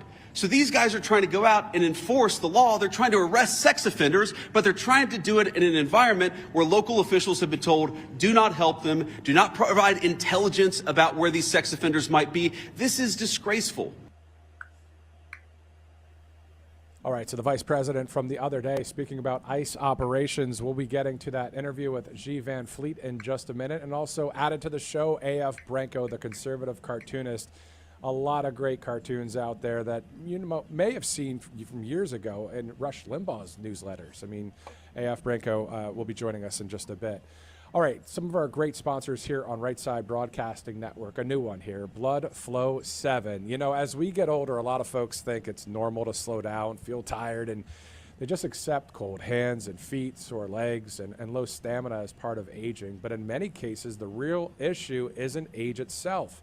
It's simply that poor circulation and low nitric oxide, the tiny molecule that tells your blood vessels to relax and open up. When nitric oxide drops, your blood can't move as freely, which means less energizing oxygen and nutrients getting to your heart, brain, and muscles. So that sluggish blood flow is why everyday things can start to feel harder and why you don't have the same get up and go you used to. And as we age, our nitric oxide levels begin to decline. So that's why we're excited about this breakthrough formula called Blood Flow 7 from Juvion. It combines a cutting-edge plant-based complex called S7. It's shown to naturally increase nitric oxide production with nitrogen, which helps sustain nitric oxide levels for steady circulation and endurance. Plus, this resveratrol, which supports healthy blood vessel function and cardiovascular health, and bioperin, so your body actually uses what you take. So together they help boost nitric oxide by up to 230% in just a few hours, supporting healthy blood flow, blood pressure, and clean energy. So when your circulation improves, you can send more oxygen-rich blood all over your body, helping you feel more energetic, more clear-headed, and years younger in your day-to-day life. And this is without the caffeine or harsh stimulants. With natural ingredients, science-backed, and made right here in the United States. So thousands of people are already using Blood Flow 7 to support healthy circulation, stamina, and overall vitality. So the question is, if you're ready to support healthy blood flow, energy, and circulation, you could do yourself a favor and visit bloodflow7.com/RSBN. Again, that's bloodflow7.com/RSBN. Our next sponsor, Angel Paste out of Spring, Texas. Of course, if you'd like to use the RSBN promo code, you'll get quite the discount off there. A lot of great products right there for health care and skincare at angelpaste.com. They hire military veterans, a longtime sponsor here at Right Side Broadcasting Network. Thanks so much for sponsoring with us here on Right Side Broadcasting Network.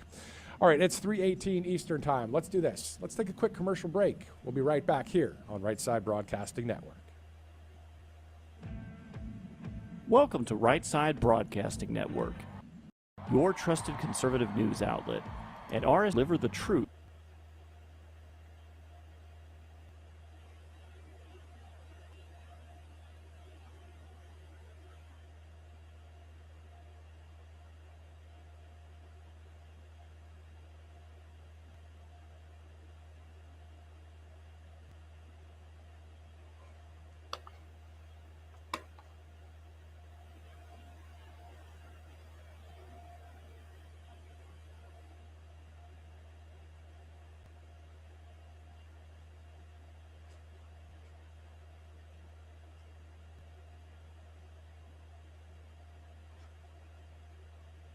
Right side of history. Hey y'all, it's Silk from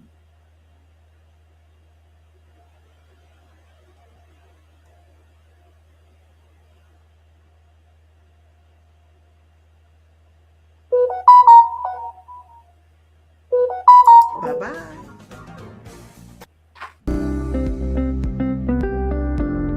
allfamilypharmacy.com/RSBN. You can scan that QR code now, RSBN10. That is the code, easy to remember, for 10% off. This is ivermectin, hydrochloroquine, antibiotics that will save you and yours from bacterial and viral infections, NAD+, and much, much more. 200 essential medications and emergency medical kits, the meds you trust delivered to your door.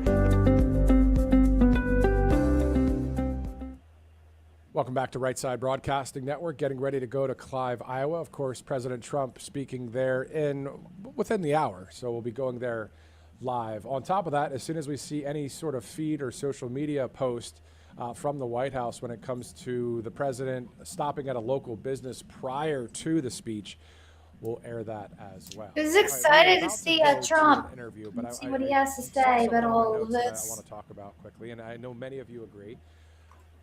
Because let's just say it and see if you do. Tina Peters is a true hero and patriot. She's a true hero and a patriot. From a Gold Star mother to political prisoner, a widow, an elected official, and a whistleblower who honored her oath to the Constitution, now silenced for standing for truth. So you've heard it before from the president. You've heard it from many Americans across the country. Free Tina Peters. You know, over the years, we have traveled quite a few miles covering President Trump.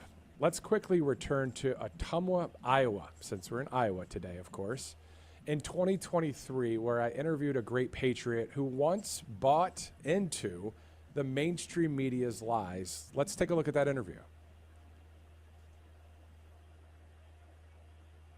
Stop being influenced by such negativity. When I first moved here, I had social media. And I actually didn't like Trump.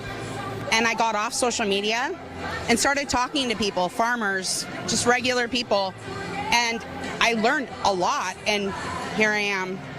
So my message is look around you, what's really going on. That's it. This is a very interesting point she just made that I want to touch on real quick. You left the lamestream media. You left all that junk aside, and then what happened to you? I woke up. I stopped hating something that I didn't understand, and I actually saw what changes were being made in real time and in real life. Like, social media will tell you the dumbest things, and I haven't gotten back on social media, and I never will. Like, it's ridiculous and it's toxic. This is real life. Where I work in a hospital, that's real life. And I'm proud to be here. I'm proud to be an American, and I'm proud to support Donald Trump. I agree with you 99.9%. Do you wonder what little percentage I don't agree with you? Probably the Seahawks. That's a very good call. I'm actually a 49er fan. I have family in California. But point is, Truth Social, right? Right Side Broadcasting Network. We are all about everything you just said there. Oh. So there is social. So that's the thing. Have you heard of Truth Social? Have you heard of Right Side Broadcasting? No, I don't even own a TV. But you own a phone, though. I do, but I just try not to stay on it. No, and I hear you loud and clear. And I get like I'll check it out. Yeah, Truth Social. Yeah, Truth Social. Yeah. And that's President Trump and Devin Nunes, who former congressman that started that, and it's a great site for it's a community of people that are all on the same page. There's some naysayers on there, but also Right Side Broadcasting Network, and there's a few other conservative outlets out there. So absolutely, I'll look into it. Thank you. I think it's really seriously. I think it's really awesome that you went from being like, hey, left-wing media, you got out of that and didn't believe those lies anymore. I didn't. I mean, it was like breaking up friendships. It was causing problems, and I have been so much happier and freed from it, and I'll never go back. Amen. What's your name? My name's Emma Jean Owings. Emma Jean. Nice to meet you. Where are you from? Well, I grew up in Oregon, and I lived in Montana, but I'm from here. Awesome. I'm from Ottumwa. Welcome back. Is it your first time seeing President Trump? It is. I'm excited. I know you are. Thank you. Dude, how awesome was that? I can't get over that interview right there, because she was somebody that was on watching the left wing, the social media, and then got some country music, love this stuff. Then she gets detoxed. She goes to the right. She didn't know about Truth Social. She didn't know about Right Side Broadcasting Network. but a lot of the patriots here do. And the more this grows, that's the more we have community in this entire country and around the world. Let's take a live look once again real quick and go over to Brian Glenn and Christina Bob. Wait a minute, how did he get there so That fast? was from 2023, and of course a huge shout out to X and Elon Musk and all the. I literally just saw that. How did he get from there that's to where there? our next guest you learn will be joining time travel? us, because I saw an X How did post you of double hers, take? It's like what? and her name is G Van Fleet. Jean Check it out. Van Fleet. Joining us now on Right Side Broadcasting Network is anti-communist activist and author G Van Fleet. Thank you so much for joining us once again. Thank you so much for having me. Definitely. Let's talk about Minnesota. I mean, it's been all over the news, the fraud, the so-called protesting, which looks more like rioting to me. Your thoughts about what's going on there in Minnesota? Just at the... It is a communist insurgency. There's no other way to describe it. It's a revolution. It has been launched against America for a long time, but this time it's militant insurgency, well organized, well funded by the great leader, Comrade Tim Walz. Yeah, it's exactly right. He said it the other day, go out there and create, quote unquote, good trouble. It's unbelievable to see what's happening there. We know it's starting to hopefully slow down with some of the local and state authorities, but you said something on X that I want to read to the audience if they haven't seen it. You said, quote, "Dear white liberals, radical Democrat leaders like AOC urge you into the streets to confront ICE while they stay safely at home, observing the chaos they helped unleash. Those pushed to the front lines bear the real risks, but your losses are their gains. The more, the better. You pay the price. They collect the power." You were saying, G. Van Fleet here, "I grew up in communist China. I saw how the CCP exploited their followers and discarded them when no longer useful. The pattern is the same everywhere. Causes like this depend on useful idiots to rise. Don't be one." End Don't quote. be an idiot. Your thoughts? I mean, that's got a lot of play on social media. This is absolutely the case that each communist revolution needs an army of useful idiots. Those are the ones who have been indoctrinated and by their ideology. And here, half of the country voted for, in 2024, voted for communism. They are the army of useful idiots that the communist Democrats can exploit, and that's what we see on the streets of Minnesota. And then we see that in other cities around the country, don't we? I mean, this is not just protesting. This is crossing the line from protesting into interfering with a federal law enforcement officer or So whenever agent, you see an idiot, which is actually you doing bluntly what say we, it. the people, wanted, is a deportation operation for criminal illegal aliens and those that are voting illegally as well. Exactly. Yes, absolutely. I just tweet this morning to compare 2020 and 2026. What's the difference? The first one was a state-enabled riots against who? Against citizens, neighborhoods, and businesses. And while the police stand by, they were defunded and they were paralyzed. They're doing nothing. How about this time? This time is a state-enabled insurgency against what? Against federal government. And they look similar, but the nature has changed. This is absolutely a communist revolution. Yeah, it's getting out of hand. And again, we see that Tim Walz and Jacob Frey, the mayor of Minneapolis, spoke with President Trump on the phone. We're seeing that the state and local authorities are starting to help with federal agencies. But really, though, we're really seeing that line be drawn. We don't want that to happen. We don't want lines to be drawn. We'd rather people just come to their senses, understand what the truth is, stop being lied to, and join us on the right side of history. Am I right? They're brainwashed. Yeah, but that is also a time for us to realize the power of indoctrination. Brainwash is real. Brainwash can absolutely transform people to something that they no longer can think. They can no longer think, not critically, they can't even think. They just go and follow the order and put their body on the front line, like the lieutenant governor of Minnesota urged them to do. There are plenty of them. And what can I say? They are really the victim of indoctrination. And the Democrats can do it because they have been in control of our educational system for decades. They have control of the media, and that's what we're facing. How do we wake those people up? I tweet that. I can tell you how to wake that was just my effort to wake up people. Don't be the useful idiots. Don't be the pawns by those people who don't care about you. Actually, they want more to die, so they can use that for their political gains. Unbelievable. You think about it. In Minnesota, it feels like probably negative 15 degrees. They're out there for hours. Oh my. They are getting in fights with law enforcement. That's not protesting, first of all. It has to take someone that has been highly brainwashed to do an act like that, to your point. They're not even. Yeah, it's called true believers. And we have so many of them. That's how the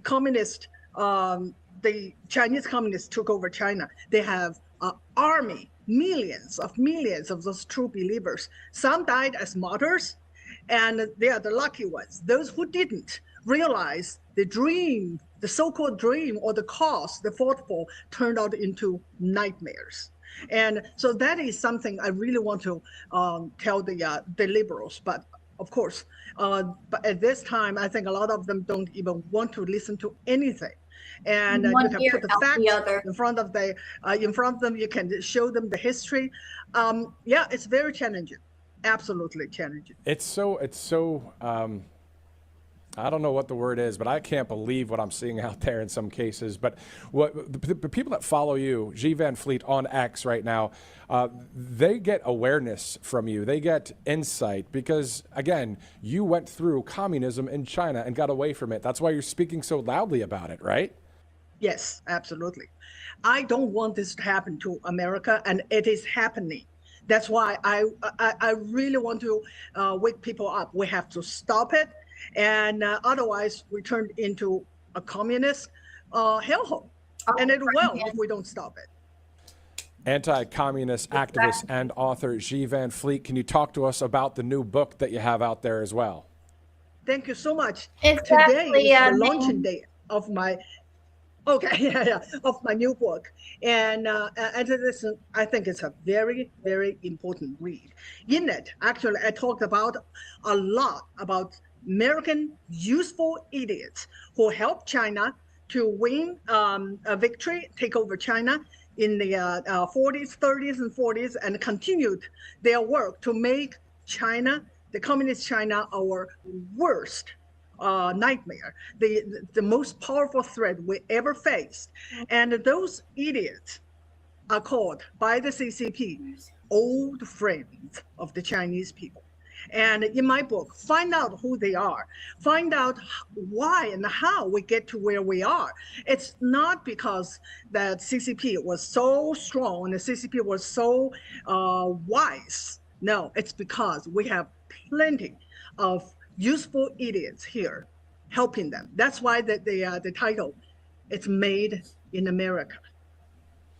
Anti-communist activist and author G Van Fleet, a great patriot, a lover of freedom, and it's awesome to have you join us once again. G Van Fleet here on Right Side Broadcasting Network. Thank you so much. Thank you. So I have one thing to say, something that I posted on X and on Truth Social yesterday. Attention patriots, aren't you glad you're on the right side of history? Aren't you glad you're on the right side of history? When you see all the things that are happening out there, it's good to be on the right side of history. As you guys know, this is an absolute information war that's out there. Quite the interview with G Van Fleet has been interviewed by a number of notable, famous, conservatives. Great to see her with us here on Right Side Broadcasting Network. All right, it's 3:33. Let's go to All Family Pharmacy once again here on Right Side Broadcasting Network. It's all about these emergency kits that are on sale right now. You can get 20% off the flu kit. There's a number of other kits as well. I'm going to share the information with you because at All Family Pharmacy, they just take a different approach with their medication emergency kits. Instead of reacting at the last minute, the kits keep you with essential prescription medications on hand taking a frying pan to the before an emergency lefties. hits. So think with that's the only way you're flu gonna still make spreading, common sense having of it. the kit ready at home can make a real difference. The Are you kit includes thinking now? commonly used medications to help manage No? symptoms quickly, like You need to hit her Tamiflu, harder. ibuprofen, nasal Okay, sprays, she's and thinking more. now. But what really sets all family pharmacy Welcome apart to is the right side of- flexibility. The kits aren't just one size fits all. You can customize your kit and add medications you want to have available, including antibiotics or ivermectin, depending on your needs. They also offer sinus infection kits, travel emergency that. kits, and other options designed to help families stay ready instead of scrambling. So, ordering is simple. You choose your kit online. A licensed doctor reviews your request. Thank and once you. approved, it ships right to your door. And it's all about being prepared instead of panicking. So you can view all available kits and order online at allfamilypharmacy.com/emergency-kits. Again, use the promo code RSBN20. All right, it is 3:35 Tuesday, January 27th, Kalshi.com, your next sponsor here on Right Side Broadcasting Network. You can use the QR code you see on the screen. You can download the app. Ohio State. You can also go to Kalshi.com/RSBN. So 3 ways to get to Kalshi. If you'd like to bet or trade or Colleagues check out the left. polls, you can do so. More than 1 million users, that number growing on this site. All sorts of topics, from music to faith, politics, weather, Liberals. sports, all the things. The Patriots and the Seahawks, I guess, are now in the Super Bowl, so I'm sure some of you care about that out there. We'll see who wins that game on February 8th. And then, now that I think about it, the wait, halftime the show, Super Bowl? the TPUSA Will I be able to All-American broadcast halftime that? show will be happening instead Wonder of which maybe network watching is gonna the broadcast halftime show that's scheduled. I forget even the guy's name at this point. Anyway, all right, so those are our 2 great sponsors here. It's 3:35 Tuesday, January 27th. In about 10 minutes from now, conservative cartoonist A.F. Branco will join us here live. And a number of you may know who he is on Truth Social, on X. His cartoons have actually been in Rush Limbaugh, the great late Rush Limbaugh's newsletters back in the day. So it'll be great to have A.F. Branco join us all the way from, I believe, Washington State. Speaking of Washington State, I wasn't planning on talking about this, but now that we're talking about Washington, the reports out of Washington, a local report said that there was an Islamist that came up to someone, asked him what his religion was. The guy said he's a Christian. And this Islamist killed the person and killed the dog that was with him. So the dog and this person die because they spoke up about their faith. That is a story Oh, that Lord, you're lucky I nobody wasn't in mainstream there. media would ever touch. But these are the kind of stories that are happening in the UK with mass migration. The dog. So again, right when you think we're just, playing along with whatever else is happening out there, all these, talking points and all, no. It's good to go with talking points that are true. But it's also good to talk about stories like that in Washington. I believe it's Parkland, Washington. You guys can look it up. This was on Citizen Free Press. Somebody went up to, this Islamist went up to somebody and said, what religion are you? And the guy said he's a Christian. The guy was Washington, stabbed. you said? The dog that was with the Christian also stabbed. So that's insane. And we have to remember that this is an information war that we're dealing with in this country, and that we have to vote in the right people, and we have to win elections. There's a lot more to be said. Pray hard, work hard, vote hard, all the things. Anyway, I just can't believe that story, and nobody, again, in mainstream media would ever touch it. All right, it is 3:38 Eastern Time. All right, let's do this. Let's go with some of the information that we're tracking. Outside of any breaking news, I talked about this last week. We're going to get into it once again, the notable dates for 2026. So February 24th, next month, the president will deliver the State of the Union address. In March, the president, I believe, will be speaking at CPAC in Dallas, Texas. Not confirmed yet, but still CPAC is March 25th through the 28th. I'm not finding it. And speaking of events yet to be officially announced, again, there will be this special RNC midterm national convention sometime this year. In April, the president said he will be going to China. In May is the National Day of Prayer on May 7th. June 14th, the Ultimate Fighting Championship on the South Lawn of the White House. July 4th, the United States of America, we turn 250 years young. On November 3rd, the United States midterm election will be held.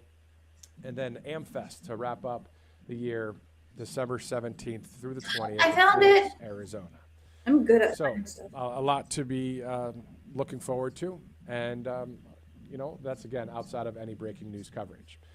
All right, let's do this. Let's go to a quick commercial break. We're going to start off, and we're going to get ready to go to Clive, Iowa, right after this. Welcome to Right Side Broadcasting Network. This is horrible. Like, people are being killed for their face. Why did he kill the dog? Oh, Lord. I'm so sorry, brother. His name was Eddie.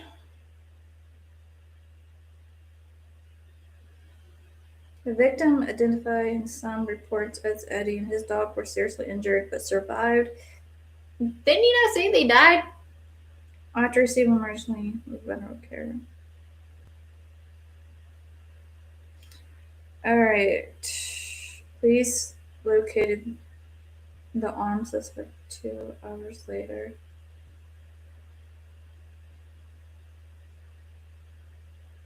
Well, the suspect shot himself. Why would you do that? And I want you to support Right Side Broadcasting Network. It's imperative that you do so, okay? Bye-bye.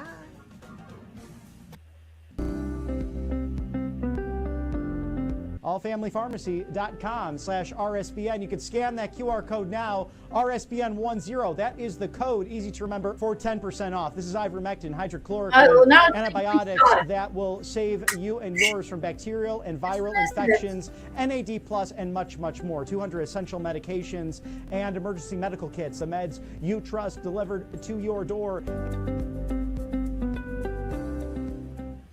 All right, so the president just appearing at the Machine Shed, a restaurant in a suburban part of Des Moines, Iowa. So we're going to give you that video here in a second. I'm allowed to share the location because it was just posted on Rapid Response 47. POTUS receives a hero's welcome at the Machine Shed in suburban Des Moines, Iowa. So we'll be airing that here shortly.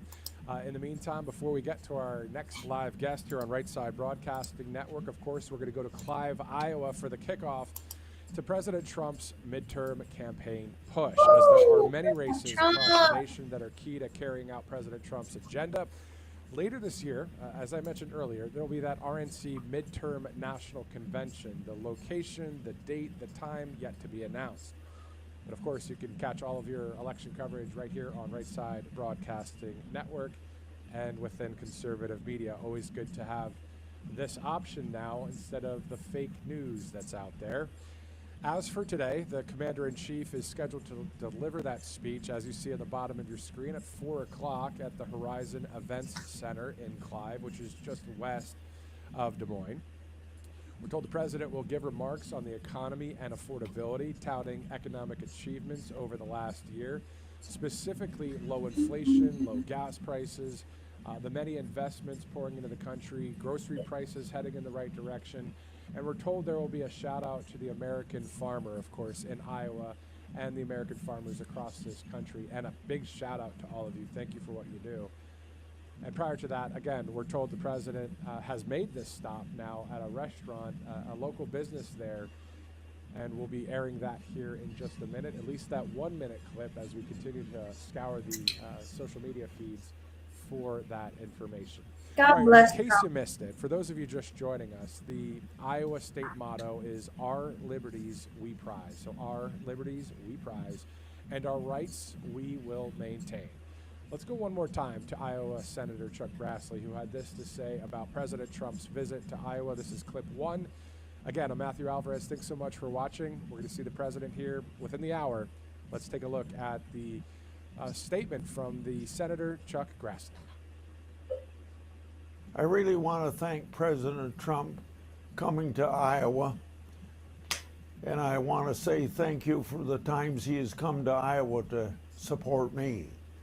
In 2024, Iowans voted overwhelmingly to return President Trump to the White House to lower costs for families, to secure the border, and to bring down crime. Since then, Republicans have been delivering on those promises. Working alongside Trump, Congress stopped the largest tax increase in American history. Now in the Senate, I want you to know I'm going to continue working with the Trump administration to provide affordable options for Iowans. Welcome back to Right Side Broadcasting Network, 3:44 Eastern Time. Someone just said on Truth Social to me, Matt, I'm disappointed you aren't showing the pre-speech commentary, the speakers in Iowa. That has always been a favorite part of your shows. Thank you. We actually don't have that feed. What we're doing right now is, of course, the White House feed does not have any pre-programmed speakers that we are seeing. So, of course, we would show that to you if we had it. So I just want to let you know, thanks so much for chiming in. Let's now focus on some of the key midterm races in Iowa per Local 5 in Des Moines. So Iowa Governor Kim Reynolds announced in April she would not be running for re-election, marking the first time without an incumbent in the gubernatorial race since 2006. So Brad Sherman, Randy Feenstra, Eddie Andrews, Adam Steen, and Zach Lawn are running to be the Republican candidate for governor. On the Democrat side of the aisle, Paul Dahl, Rob Sand, and Julie Stock are running. Meantime, Senator Joni Ernst formally announced in September that she would not be running for re-election, leaving one of Iowa's Senate seats wide open.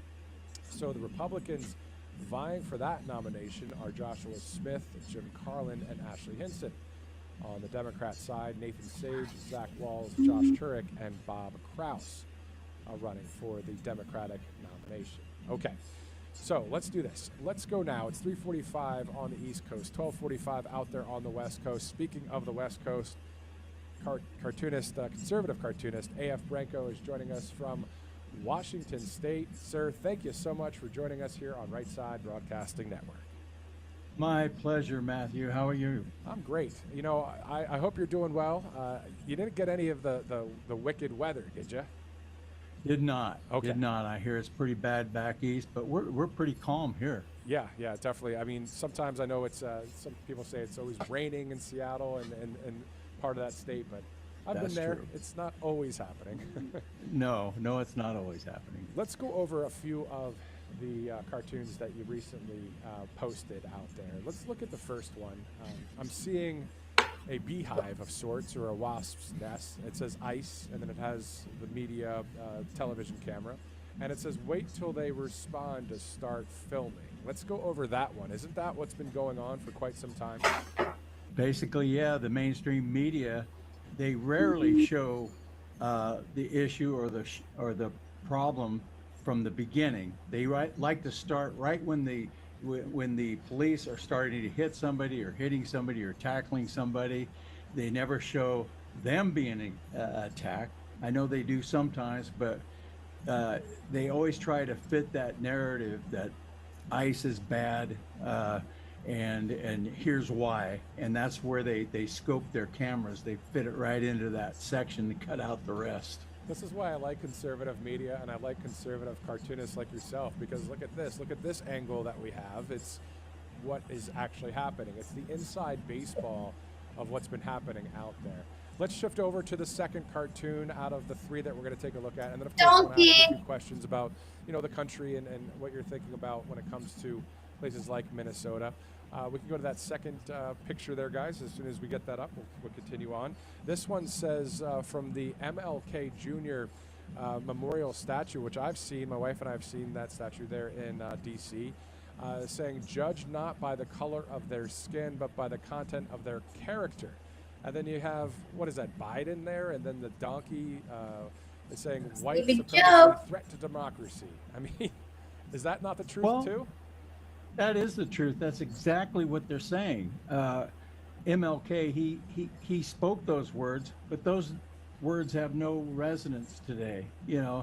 They are DEI is all based on color or sex, your gender, and if MLK would have been alive today, he probably would have similar leftist views. I don't know, But that statement, judge not by the color of your skin, but by the content of your character, is the opposite of what the left is doing today. In fact, if you say it as a white person, you're a racist. Exactly. And I don't know if you watched earlier. What's your guys' thoughts on all of this? Directly to white liberals and wrote a X post out there. Maybe I'll read it again because it was quite telling. But maybe we'll get to that in just a second. But let's go to our third cartoon here on Right Side Broadcasting Network. Actually, you know what's interesting? This cartoon that says "Useful Idiot," the Red Green Alliance, Operation Destroy America. Talk to me about the two outfits there.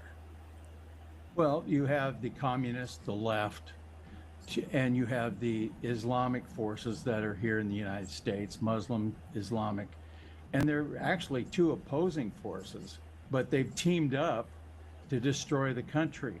I think it's all part of the color revolution to override this bastion of freedom we call the United States of America. Highly organized riots in Minnesota, or Islam expansion in Texas, in places like New York. They're just two opposing. Now, once one of them takes over, they'll probably go after each other, but we'll be dust by then. So we can't let either one of them get a foothold in this country, or we're done. No, these are facts, and we have the freedom of speech to talk about this. You know, the mainstream media would say, no, what you're hating on these people. We're not hating. We're just speaking truth. We know what Sharia law is about. We know what communism is about, and we don't want that in our country. It's kind of common sense, isn't it, AF? It totally is the opposite, the antithesis of what our Constitution is and what our freedoms are. Exactly. Neither one of these are conducive to making sure that and when these politicians who are either Islamic or communist socialists like Bernie Sanders or AOC, they're actually lying when they take the oath of office, I believe, because they're there to uphold the Constitution of the United States, and they're not doing it. It's totally the opposite. And then, the leftist factions and the Islamic factions, radical, they lay in wait for opportunities like George Floyd or Renee Good or anything that they can get a foothold in and say, aha, and then they seize that opportunity and use it to their benefit. Let no crisis go to waste, as Rahm Emanuel would say. You know, when you see peaceful protesting, which is covered under, of course, the Constitution, you're allowed to protest, which is an awesome thing to have here in this country. But, the media and everybody should stop saying anti-ICE protesters. They're not anti-ICE protesters. They're anti-ICE rioters or anti-ICE, whatever name you want to call it. It definitely isn't protesting, right, AF? They're interfering with the enforcement of the law. You don't bring a gun to a peaceful protest and then interfere with the law and expect nothing bad to happen.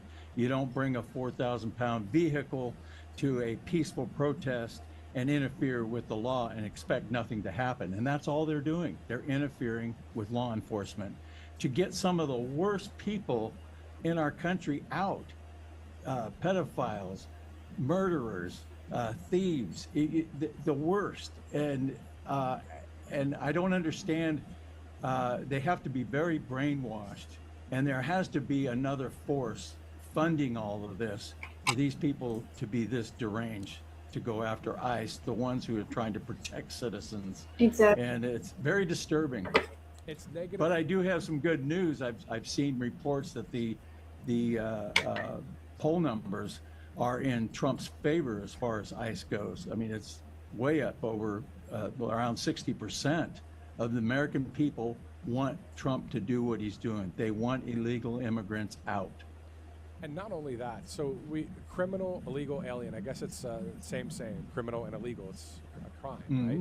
But then outside of that, if they commit another crime while here, and then outside of that, what about illegal voting? Don't you think those millions and millions of people that were flooded into this country, when the Democrat leaders and when the mainstream media and then the anti-so-called ICE protesters are out there, they're trying to protect a voter.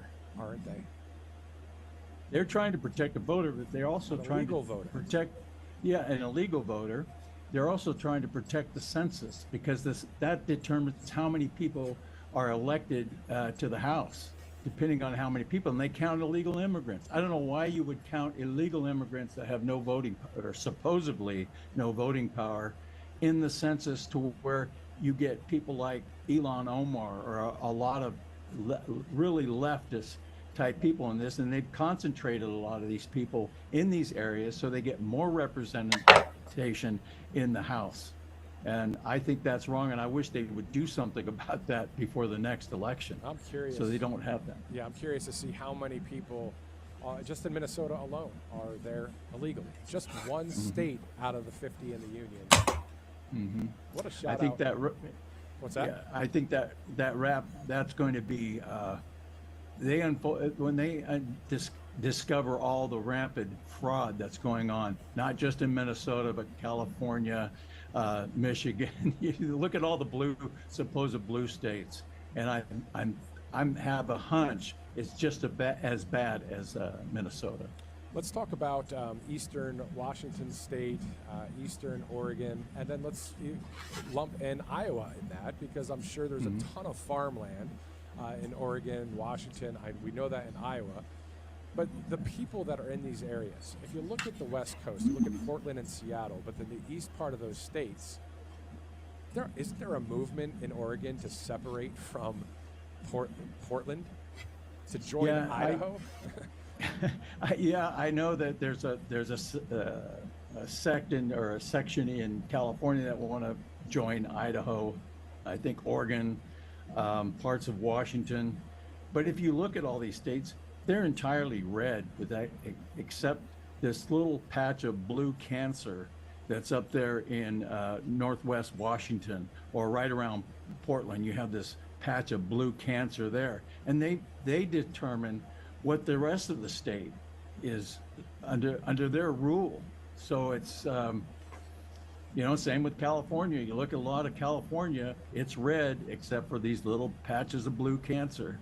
And I hate to make it that stark, but it's true, because those blue patches are undermining our freedoms in this country, and are allowing illegal immigration and the laws not to be enforced.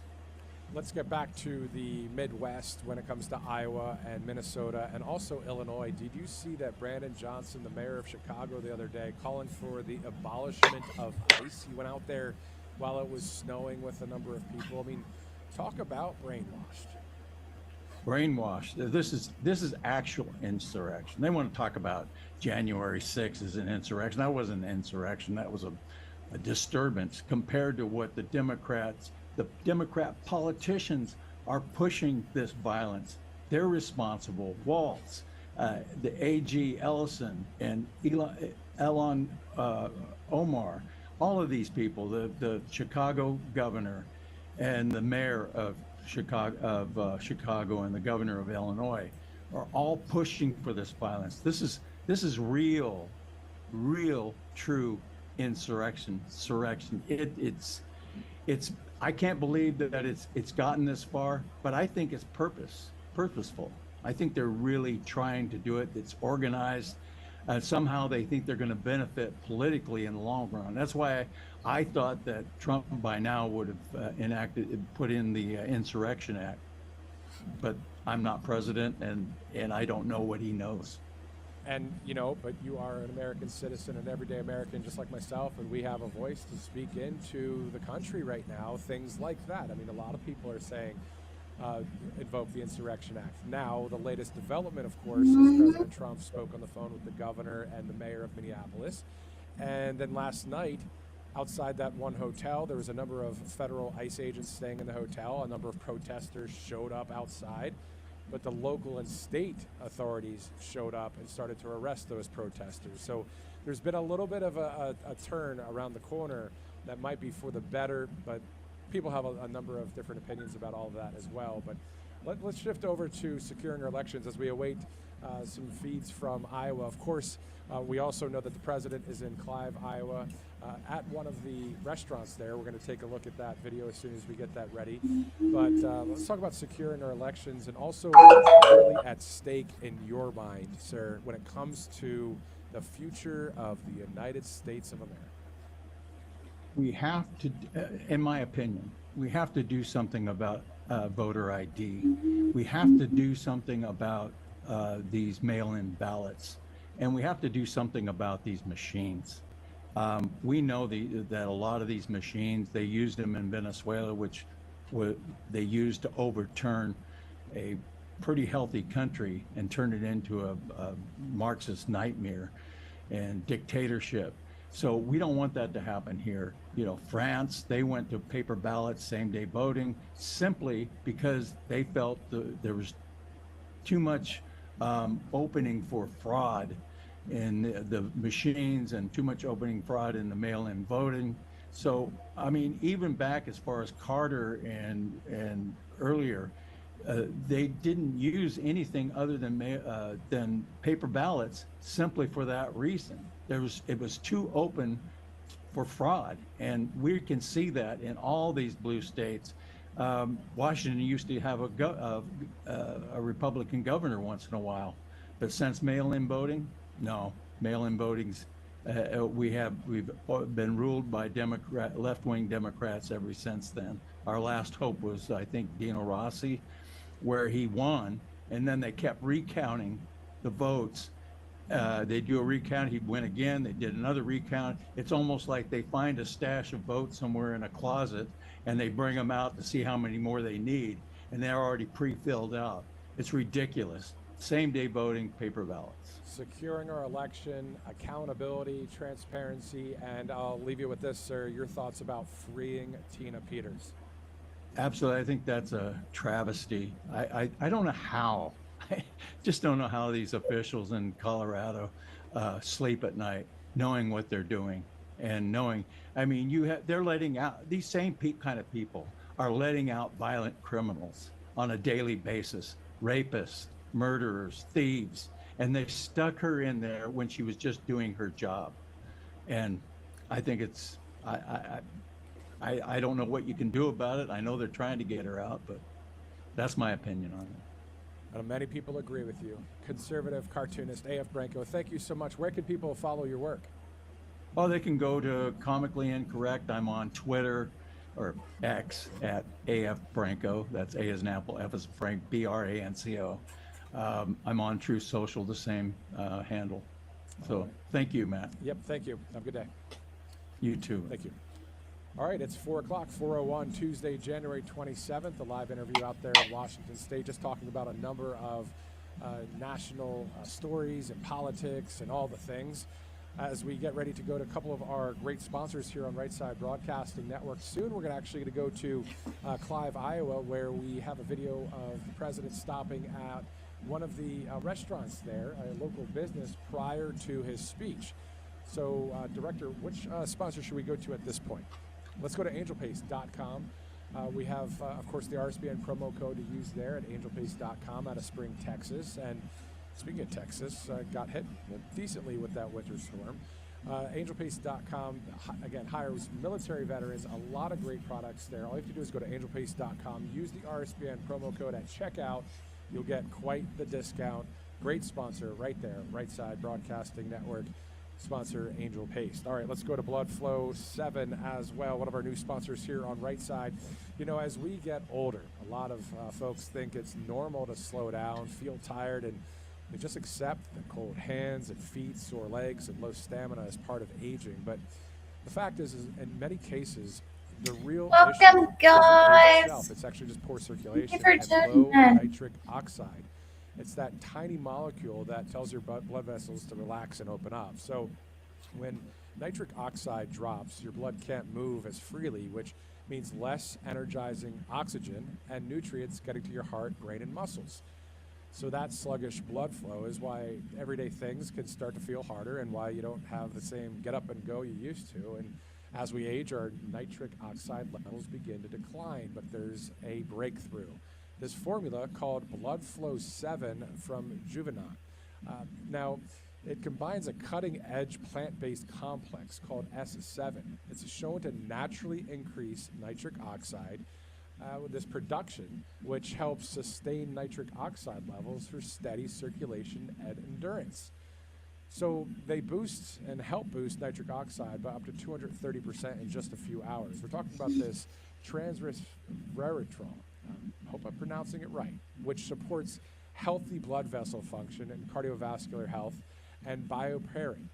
So your body actually uses what you take. So you'll get healthy blood flow, blood pressure, and clean energy. And when your circulation improves, you can send more oxygen-rich blood all over your body, helping you feel more energetic, more clear-headed, and years younger in your day-to-day life. This is without caffeine or harsh stimulants, with natural ingredients, science-backed, and made right here in the United States. So we know that thousands of people are already using this Blood Flow 7. This is to support healthy circulation, stamina, and overall vitality. So if you're ready to support healthy blood flow, energy, and circulation, do yourself a favor. Visit bloodflow7.com/RSBN. Again, that's bloodflow7.com/RSBN. You can obviously scan that QR code as well. You get that 30% off your order today. A brand new sponsor here at Right Side Broadcasting Network. This is something that sounds, for those of you that are saying, you know what, I need to get that blood flowing a little better, well, go to this website right there, bloodflow7.com/RSBN. All right, it's 4:05 Eastern Time, looking live there in Washington, D.C. But in the meantime, let's go to Clive, Iowa. The president just went to a local restaurant. Let's check it out.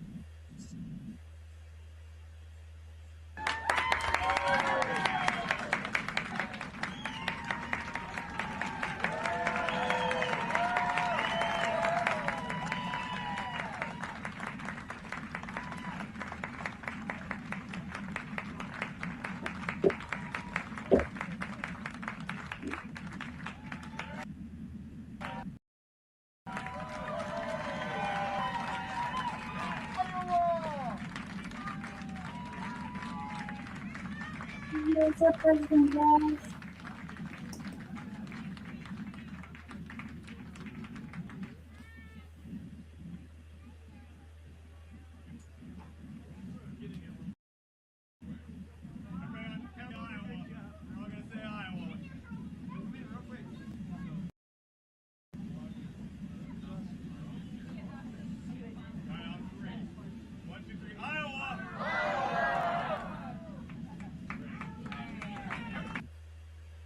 All right, so we're seeing a lot of footage come out of Iowa right now here on Right Side Broadcasting Network. So as our crew continues to scour the social media feeds and the various feeds out there, I believe the president also speaking to reporters there for just a second at that restaurant there in Clive, Iowa. Again, you can catch all of your election coverage, especially the midterm election that's, I'm going to say coming up, because it's really one of the big focus or big stories that will be happening later this year.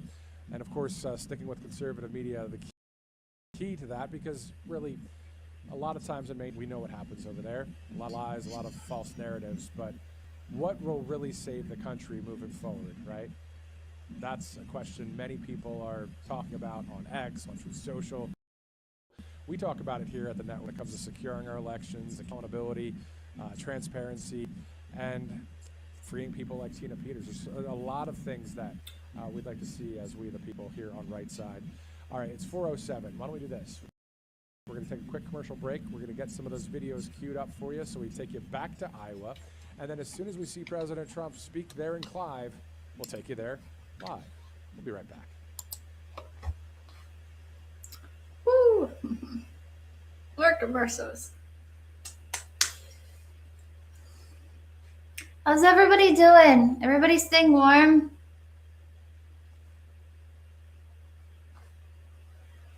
And if you are new to my channel, please subscribe to it, comment, like, and share my content, please. And please support me on Patreon too. Link for that. Well, either you can do that while I'm live right now, the QR, just open up your camera, or you can just do it the old-fashioned way. Go to my bio on my channel.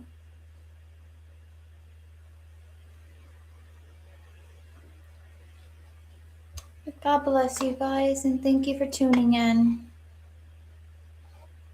It should be back whenever this.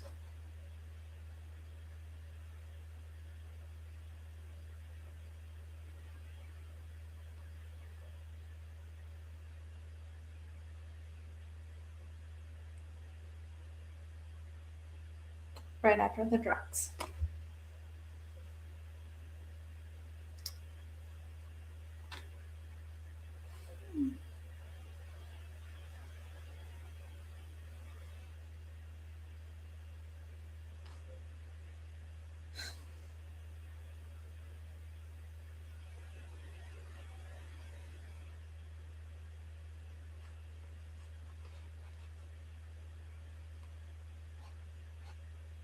Back to Right Side Broadcasting Network. It's 4:09 Eastern Time. Getting ready to send it to Clive here in just a second. A number of videos coming out of Don't forget Clive, to hit the like Iowa, button, as the guys. president If is you at haven't a yet, please. restaurant there, a local business, prior to his speech coming up here in just a minute. In the meantime, as we await those videos, I want to air an interview one more time. I believe it's very important, so let's just go to it. It's G. Van Fleet, the anti-communist activist, talking about, let's be real, brainwashing and what we've been seeing in Minnesota over the past several days. So let's go to G. Van Fleet once again here on Right Side Broadcasting Network. Joining us now on Right Side Broadcasting Network is anti-communist activist and author G. Van Fleet. Thank you so much for joining us once again. Thank you so much for having me. Definitely.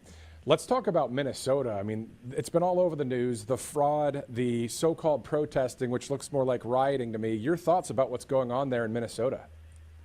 It is a communist insurgency.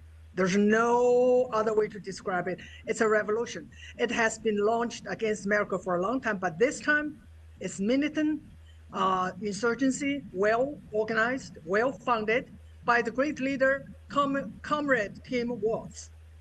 Yeah, it's exactly right. He said it the other day, go out there and create, quote unquote, good trouble.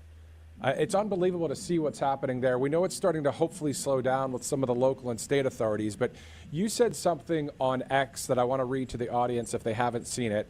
You said, quote, "Dear white liberals, radical Democrat leaders like AOC urge you into the streets to confront ICE while they stay safely at home, observing the chaos they helped unleash. Those pushed to the front lines bear the real risks, but your losses are their gains. The more, the better. You pay the price. They collect the power." You were saying, G. Van Fleet here, I grew up in communist China. I saw how the CCP exploited their followers and discarded them when no longer useful. The pattern is the same everywhere. Causes like this depend on useful idiots to rise. Don't be one. End quote. Your thoughts? I mean, that's got a lot of play on social media. This is absolutely the case, that each communist revolution needs an army of useful idiots. Those are the ones who've been indoctrinated and by their ideology. And here, half of the country voted for, in 2024, voted for communism. They are the army of useful idiots that the communist Democrats can exploit, and that's what we see on the streets of Minnesota. And then we see that in other cities around the country, don't we? I mean, this is not Absolutely. just protesting. This is crossing the line from protesting into interfering with a federal law enforcement officer or agent, which is actually doing what we, the people, wanted, is a deportation operation for criminal illegal aliens and those that are voting illegally as well. Yes, absolutely. I just tweeted this morning to compare 2020 and 2026. So what's the difference? The first one was a state-enabled riots. Against who? Against citizens, neighborhoods, and businesses. And while the police stand by, Who's with me? they don't do. They were defunded and they were paralyzed. They're doing nothing. How about this time? This time is a state-enabled insurgency against what? Against federal government. And they look similar, but the nature has changed. This is absolutely communist revolution. Yeah, it's getting out of hand. And again, We see that Tim Walz and Jacob Fry, the mayor of Minneapolis, spoke with President Trump on the phone. We're seeing that the state and local authorities are starting to help with federal agencies. But really, though, we're really seeing that line be drawn. We don't want that to happen. We don't want lines to be drawn. We'd rather people just come to their senses, understand what the truth is, stop being lied to, and join us on the right side of history. Am I right? Yeah, but that is also a time for us to realize the power of indoctrination. Brainwash is real. Brainwash can absolutely transform people to something that they no longer can think. They can no longer think, not critically, they can't even think. They just go and follow the order and put their line, their body on the front line, like the lieutenant governor of Minnesota urged them to do. There are plenty of them. And what can I say? They are really the victim of indoctrination. And the Democrats can do it because they have been in control of our educational system for decades. They have control of the media, and that's what we're facing. How do we wake those people up? I tweet that that was just my effort to wake up people. Don't be the useful idiots. Don't be the pawns by those people who don't care about you. Actually, they want more to die, so they can use that for their political gains. Unbelievable. You think about it, in Minnesota, it feels like probably negative 15 degrees. They're out there for hours. They are getting in fights with law enforcement. That's not protesting, first of all. It has to take someone that has been highly brainwashed to do an act like that, to your point. Yeah, it's called true believers. And we have so many of them. That's how the Chinese communists took over China. They have an army, millions of those true believers. Some died as martyrs, and they are the lucky ones. Those who didn't realize the dream, the so-called dream or the cause they fought for turned out into nightmares. And so that is something I really want to tell the liberals. But of course, but at this time, I think a lot of them don't even want to listen to anything. And you can put the facts in front of them. You can show them the history. Yeah, it's very challenging. Absolutely challenging. It's so. I don't know what the word is, but I can't believe what I'm seeing out there in some cases. But what the people that follow you, G. Van Fleet on X right now, they get awareness from you. They get insight because, again, you went through communism in China and got away from it. That's why you're speaking so loudly about it, right? Yes, absolutely. I don't want this to happen to America, and it is happening. That's why I really want to wake people up. We have to stop it. And otherwise, we turn into a communist hellhole. And it will if we don't stop it. Anti-communist activist and author G. Van Fleet, can you talk to us about the new book that you have out there as well? Thank you so much. Today is the launching day of my of my new book. And this, I think it's a very, very important read. In it, actually, I talked about a lot about American useful idiots who helped China to win a victory, take over China in the 40s, 30s, and 40s, and continued their work to make China, the communist China, our worst nightmare, the most powerful threat we ever faced. And those idiots are called by the CCP old friends of the Chinese people. And in my book, find out who they are, find out why and how we get to where we are. It's not because that CCP was so strong and the CCP was so wise. No, it's because we have plenty of useful idiots here helping them. That's why the title, it's Made in America. Anti-communist activist and author G. Van Fleet, a great patriot, a lover of freedom, and it's awesome to have you join us once again. G. Van Fleet here on Right Side Broadcasting Network. Thank you so much. Thank you. All right, so G. Van Fleet earlier, if you missed that interview, of course, just aired it again there for you. as we get ready to go to Clive, Iowa. Now, what we do know is the president just went to a local business there. We're going to talk about that and send it there in just a second. First, let's talk about some of our sponsors. Now, guys, I know a lot of times you're saying, well, not another sponsor. Well, here's the thing. These sponsors are awesome, and without them, we would not be able to do any of the broadcasts that we've been doing. Great sponsors here, and this is awesome. This is the emergency kit with All Family Pharmacy. Let's talk about that one here, as a lot of flu cases are still circulating in 2026, and this time of year is a good reminder to be prepared. Most people wait until they're already sick to think about medication. By then, it can mean long waits, limited options, or not getting what you need in time. But All Family Pharmacy takes a different approach with their medication emergency kits. Instead of reacting at the last minute, the kits let you keep essential prescription medications on hand before an emergency hits. So again, the one I just showed you, that was the flu kit. And with flu still spreading, having the kit at home can make a real difference. The kit includes commonly used medications to help manage symptoms quickly, like Tamiflu and ibuprofen, nasal spray, and more.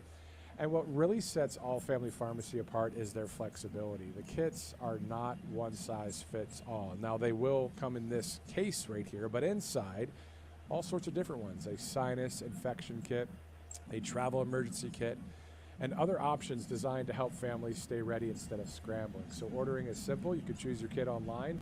A licensed doctor reviews your request, and once approved, it ships right to your door. It's all about preparation, not panic. You can view all available kits and order online at allfamilypharmacy.com/emergency-kits. Also, Kalshi.com, great sponsor here at Right Side. Use the QR code you see on your screen, or go to Kalshi.com/RSBN. You can also download the app if you'd like. So it's all about betting, trading, and also checking out various polls, whether it's about weather or sports, technology, faith, politics, all the things. Pretty much on there on Kalshi.com. So check it out, Kalshi.com/RSBN. All right, it is now 4:20, Tuesday, January 27th. The sun is setting in D.C., and it's slowly getting ready to set out there in Clive, Iowa, just slightly further out there in the Midwest. Speaking of Iowa, here are a number of video clips that we just got together, our great crew here at Right Side Broadcasting Network. And the number of clips that we're going to show you are at the restaurant. So let's take a look.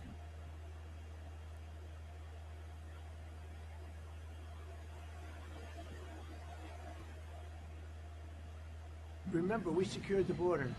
Crime is down all over the country. We just had a crime report coming out from, I think, one of the networks, which they hate to hear this, but crime is the lowest number ever recorded. So, when it says,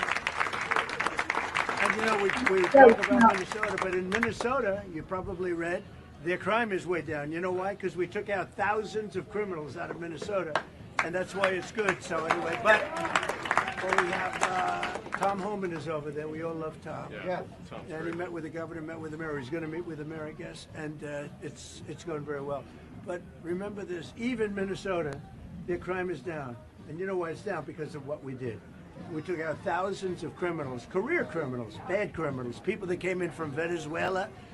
By the way, how did we do in Venezuela? Not bad, right? But people that came in Venezuela, think of it, people that came in from countries all over the world. They came from the Congo. They came from all over South America, all over Latin America, all over Africa. They came from everywhere. And they came out of prisons in many cases. They came out of mental institutions in many cases. And we're getting them out, and we got a lot of them out, but we have now the safest country we've ever had. Why did you decide to shake up your leadership team in Minnesota and send Tom Homan? I do that all the time. I shake up teams. Everybody here, these are a lot of owners of farms and places, and you shake up your team. If they can't do the crops fast enough, they got. Look, we have an incredible team. We did something that nobody said was possible. We didn't go back to Congress and ask for legislation. We closed the border. And in the last 8 months, this is actually hard to believe, nobody that's possible. But you know, it's Democrats that do the report. It's a very liberal group that does that report. It's a very important report. And for 9 months, I guess 8 months, 9 months, we have nobody coming into our country unless they come in legally. We want them to come in legally. You need people to work for you. But we did something that I would say people thought that was absolutely impossible, and we were able to do it. So we're very honored by what's happened to our country. In addition, we have $18 trillion coming in, building plants, building auto factories, building AI factories. Like no other country in the world has done what we've done in the last year. And I think it's the most successful first-term president. There's never been a year like this in the history of the country. For a president.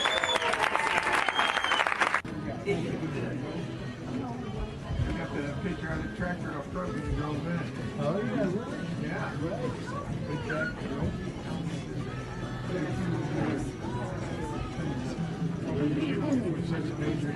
Oh, good. Couldn't have a better commander. Thank you very much. Thanks, Gary. Thank you, Brad. God bless you. Thank you. I appreciate it. Everybody needs for this guy has to like Trump. Because he was Thank you very much. Hi, everybody. Hi, everybody. Look who we have. Hi, that's right. A little press. A little press. I wish they were a little bit more honest, but that's okay. How are you? Nice to see you. I love this. Look at that hat. Hey, here. I love that. Look at it. Full, beautiful. Look at that. Praying for you, sir. Thank you very much. God bless you. Thank you. Thank you very much. Thank you very much. See you later. Praise God for you. Great believers here, boss. Can I pray for you real quick? Absolutely. Come on. All right, Lord God, give you thanks for this president, Lord. Thank you for animal protection. Pray for continued wisdom. Pray for discernment. Pray for health. Pray for more peace, Lord. And just pray for just protection against the world, the devil, the flesh, and all principalities, Lord. Thanks for this opportunity.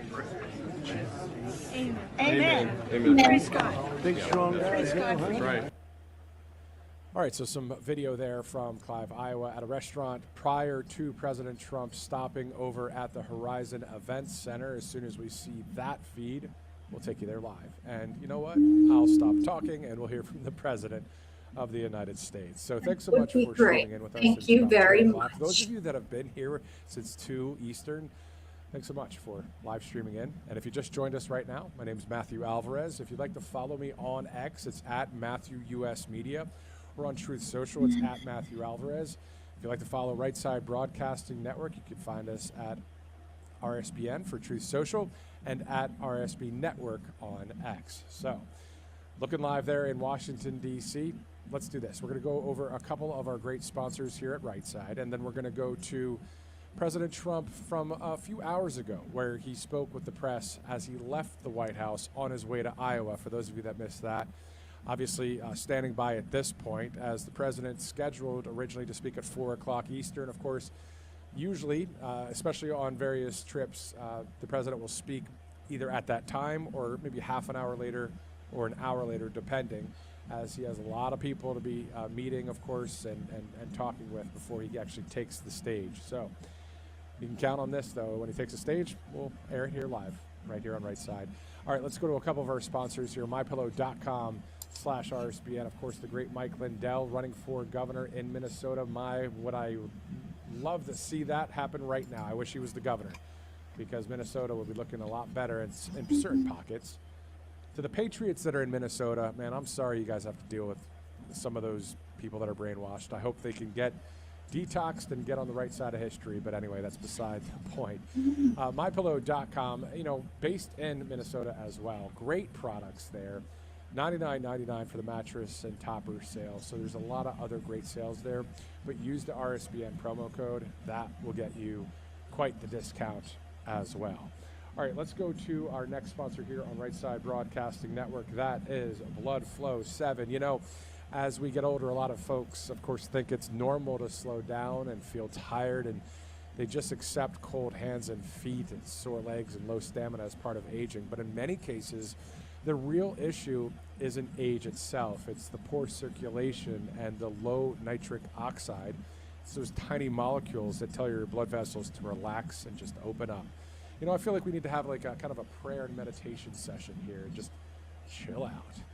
Anyway, when nitric oxide drops, your blood can't move as freely, which It means less energizing oxygen and nutrients getting to your heart, brain, and muscles. So this is a great cutting-edge plant-based complex called S7. It's a breakthrough formula that is called Blood Flow 7 from Juvenile. Together they help boost nitric oxide by up to 230% in just a few hours, supporting healthy blood flow, blood pressure, and clean energy. So when your circulation improves, you can send more oxygen-rich blood all over your body, helping you feel more energetic, more clear-headed, and years younger in your day-to-day life. So if you're ready to support healthy blood flow, energy, and circulation, do yourself a favor and visit bloodflow7.com/RSBN. That's bloodflow7.com/RSBN. Or you can scan that code on your screen now for 30% off your order today. All right, it's the bottom of the hour. It's 4:29, Tuesday, January 27th. Let's go to Washington. How about it?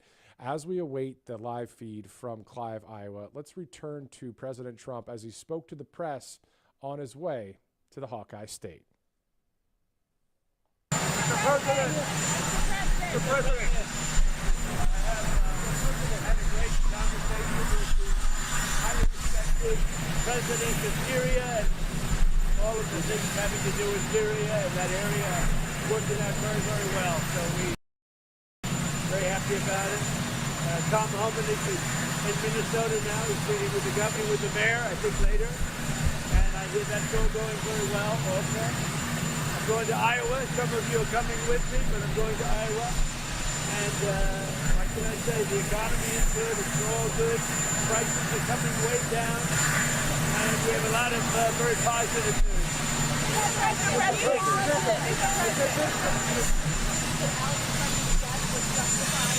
But you know, we're doing a big investigation. I want to see the investigation.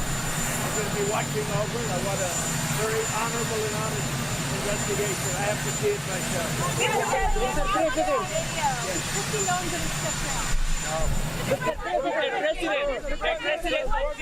The president of Venezuela said that he is done from you. What do you have to say about that? Well, I don't know exactly what's going on there, but I haven't heard that at all. No, we have a very good relationship. What about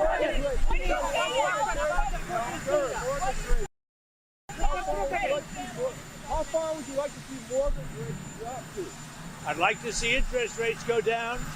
Everything else is going down. We have the energy and fuel going down. We have gasoline in many states now at $1.99. Groceries are going down. We inherited a mess with very, very high prices, very, very high prices. And I will tell you, we've made a lot of progress. So we have the groceries going down. We have the energy going down. We have gasoline going down at a record clip. And that's what I want to do. We're doing well. What did you say, Mr. President, to Alex Craig's family? Well, I'm looking at that whole situation. I love everybody. I love all of our people. I love his family. And it's a very sad situation. Yeah, please. I have, yeah. I think he's doing a very good job. The border is totally secure. You know, you forget. We had a border that I inherited where millions of people were coming through. Now we have a border where no one is coming through. They come into our country only legally. So you have to remember those things. You know, people forget as soon as you accomplish something, it goes into history and nobody ever wants to talk about it. We had a border that caused all of this problem. Biden caused, and the Democrats caused this problem. They allowed tens of millions of people to come in. Many of them were murderers, many were drug dealers, drug addicts, people from mental institutions. They allowed these people to violate our country, to come into our country. And that's what we're talking about. So if you remember, we had a horrible border, the worst border we've ever had, ever in history. People were flowing through by, we think, 25 million people, not to mention drugs and everything else. And that border is absolutely closed. One question. What's your message to unite Americans right now after everything going on in Minneapolis? How can we unite? Well, our country is doing so well. Prices are coming down. The border is really strong. You know, if you remember, I probably got elected more than anything else on the border. We had a border that was open with 25 million people coming through with an open border policy, which was insane. And that's the policy that caused the problems that we have. With all of that being said, other than, I would say, just to put it accurately, Minnesota, and in particular Minneapolis, because it's not all of Minnesota, every city that we've gone to has been, like, literally crime has gone down 50, 60, 70, 80. In Washington, it's gone down to practically no crime. You know, Washington is a great example, but you take a look at other cities, Memphis, Tennessee, the crime is down 78%. And you know where else it's down? It's down in Minnesota. It's down in Minneapolis, and it's down very much because of the fact that we're there. So we can't lose sight of the fact that we have to take murderers and drug lords and people from mental institutions that were dumped into our country through open borders of the Democrats, of Biden, and we're doing a great job. The other thing is, Bowman is there right now. He's with the governor and he's with the mayor.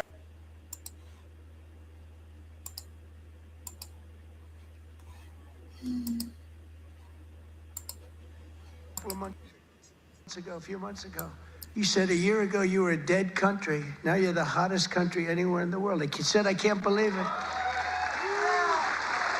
And today I'm pleased to announce one more historic investment. The great American company that we just talked about is doing so much. I have to give it, really. I buy so much equipment from so many of the people in the, you know, we have a lot of very successful companies in here, but I know it's a very special deal because John Deere is doing $70 million in factory in North Carolina. It's brand new, the best in the world.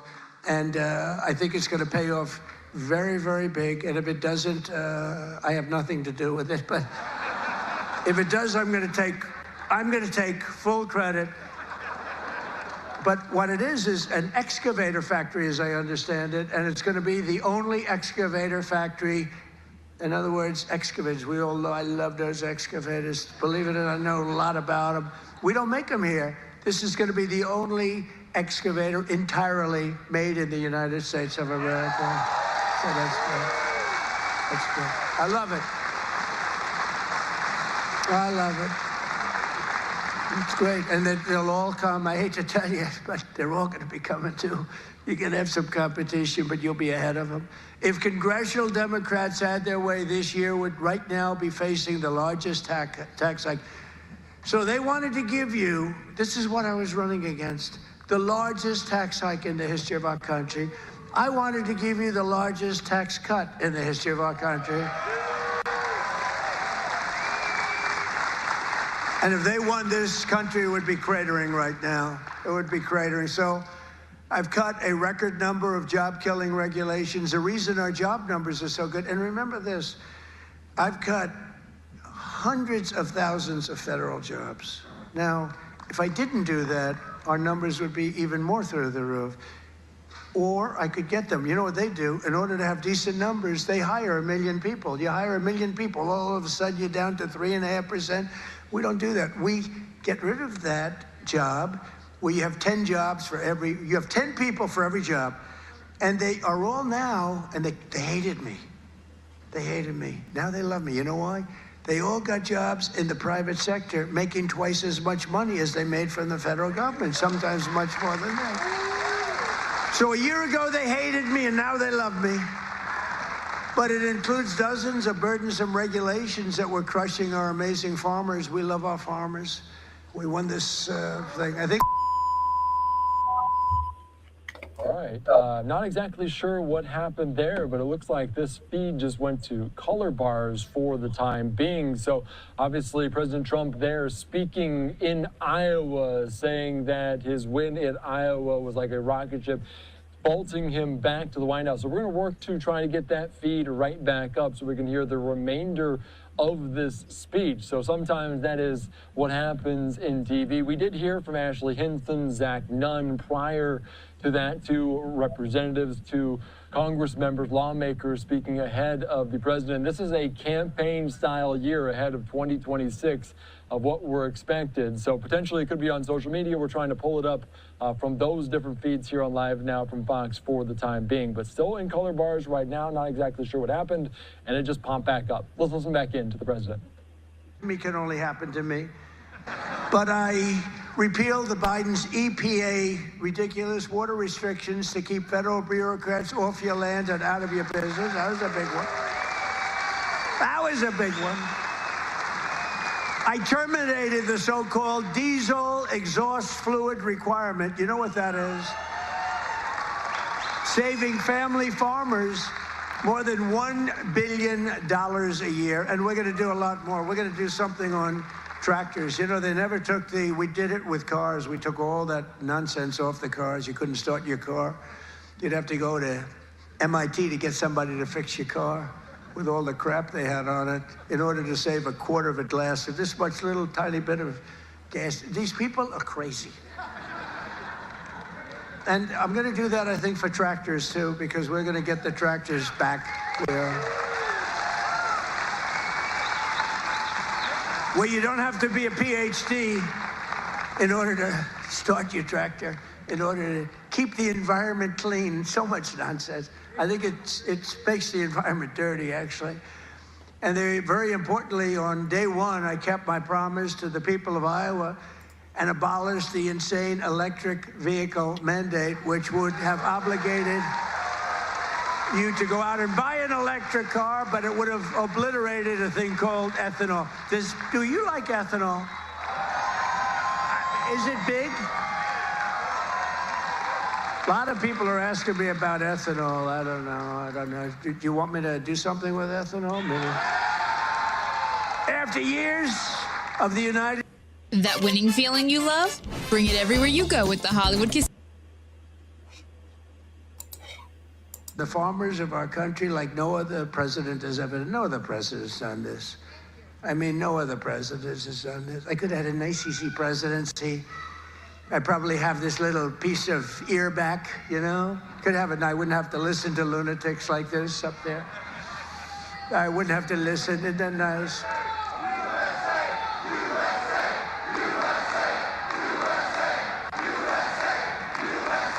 Thank you. Boy, they're good here. Do we love our law enforcement? They work very quickly.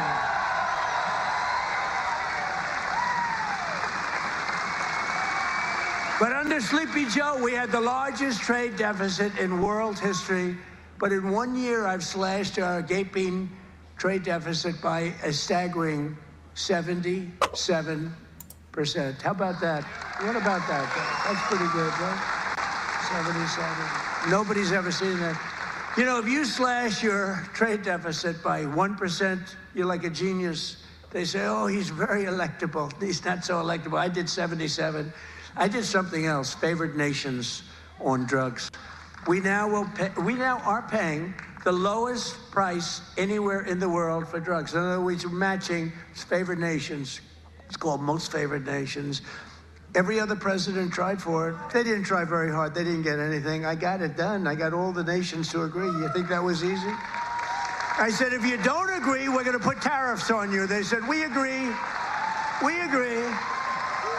So you'll have a pill that costs $10, as an example, costs $10 in London, costs $130 in Des Moines, and now it's going to cost $20. Think of it. You'll go from $130 down to... It's the biggest price reduction of prescription drugs in history. And would have a huge impact on your health care, too. I was very proud of it. And you know, the fake news, I can't get them to talk about it. Think of it. I got the biggest price reduction in history on drugs, pharmaceuticals. I can't get these guys to talk about it. It was page like 22 in the New York Times, a little story. I just got the biggest, I can't believe it. If a Democrat got a half a point down, this is like hundreds of, depending on the way you want to calculate it. You could say it's an 80% reduction, or you could say it's 1,000% reduction. You could say whatever you want, but it's the biggest reduction in history by many, many times. I did something because we were subsidizing the entire world. We were paying 10 times, in many cases, more money than the rest of the world. And I said it wasn't fair. And I got it done. And everyone said you could. They said, you'll never get other countries to agree. They said, yeah. I said, yes, I will.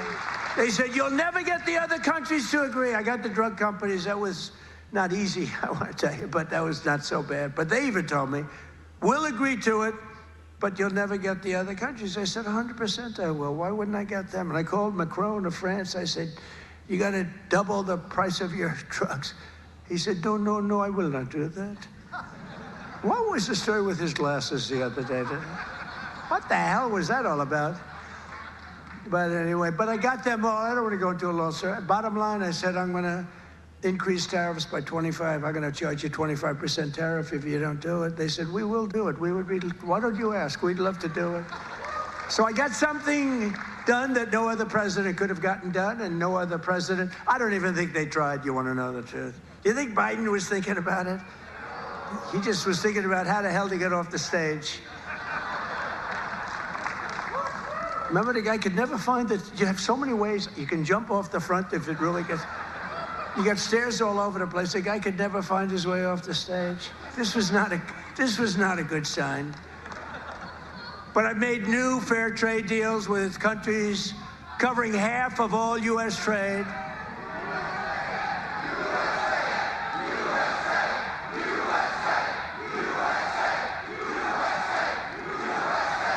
You do know they're paid agitators, right? They're paid. They get paid. You know, do you ever see their signs? You know, we used to have protests, and you'd have guys making a sign in a basement. These are all paid agitators. That's all they are. They get paid to go, and they don't even know what, when they interview them, why are you here? I don't know. They have no idea. They're paid insurrectionists, really, in some cases. They're sickos. But I've made new fair trade deals with countries covering half of all U.S. trade, scoring giant wins for the farmers, ranchers, and agricultural producers like no other president has ever done. That's why I got such a tremendous vote from the farmers, and I love you too. I do love you too. So Japan will now allow the United States to supply up to 100% of automotive ethanol, and import large amounts of aviation biofuels from the United States. That's great for you. That was part of the deal that we made. The United Kingdom will import nearly $1 billion of ethanol. That's part of their deal. Australia is allowing American beef into its market for the first time in more than 20 years. Did you know that? And beef is doing great, and we got to get the prices down a little bit, and they're starting to come down pretty much. China has agreed to purchase over $40 billion of U.S.-grown soybeans. You know that. You're selling them. They're selling them. And I went to President Xi, and he's upping it. I mean, it's $40 billion. The European Union will dramatically increase purchases of American pork, dairy, and soybean oil. They never did that before. They're all doing things that they never did before, because you have a certain president that's a little bit different from the presidents that you had before.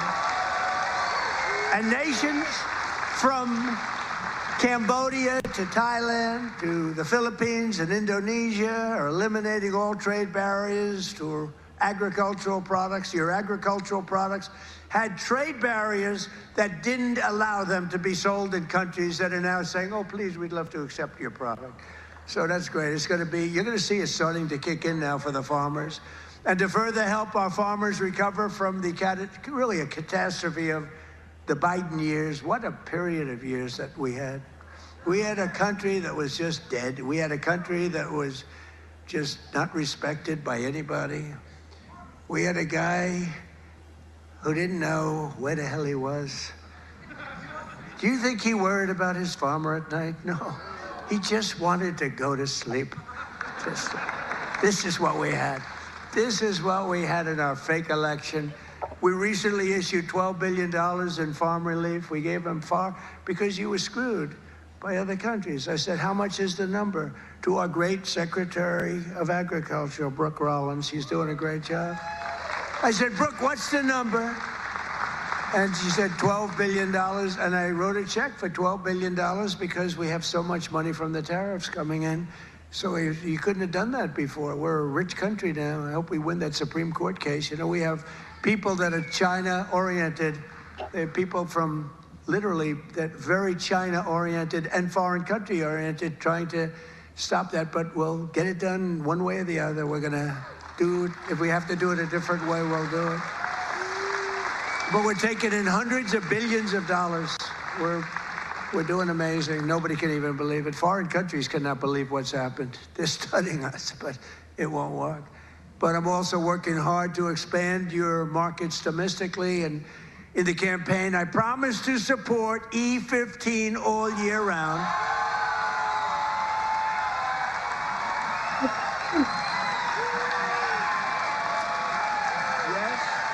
Yes? Should I do it, Kaufman? Should I do it? I did. I promised E15 all year round if I get elected. And I want to let you know, and we'll start right now. I was going to put out a statement a week ago. I said, hold it. I'm coming to Iowa to make a speech. I'm not going to put out a truth. I'm not going to put... I want to be there in person to tell them, the people of Iowa, to know that I am trusting Speaker Mike Johnson, who's great, and Leader John Thune, who's great. That's House and Senate. To find a deal that works, we've got it. For farmers, consumers, and refiners, including small and mid-sized refiners. In other words, to get E15 approved, and they're working on it. They're very close to getting it done. So I just wanted to let you know that. Very good.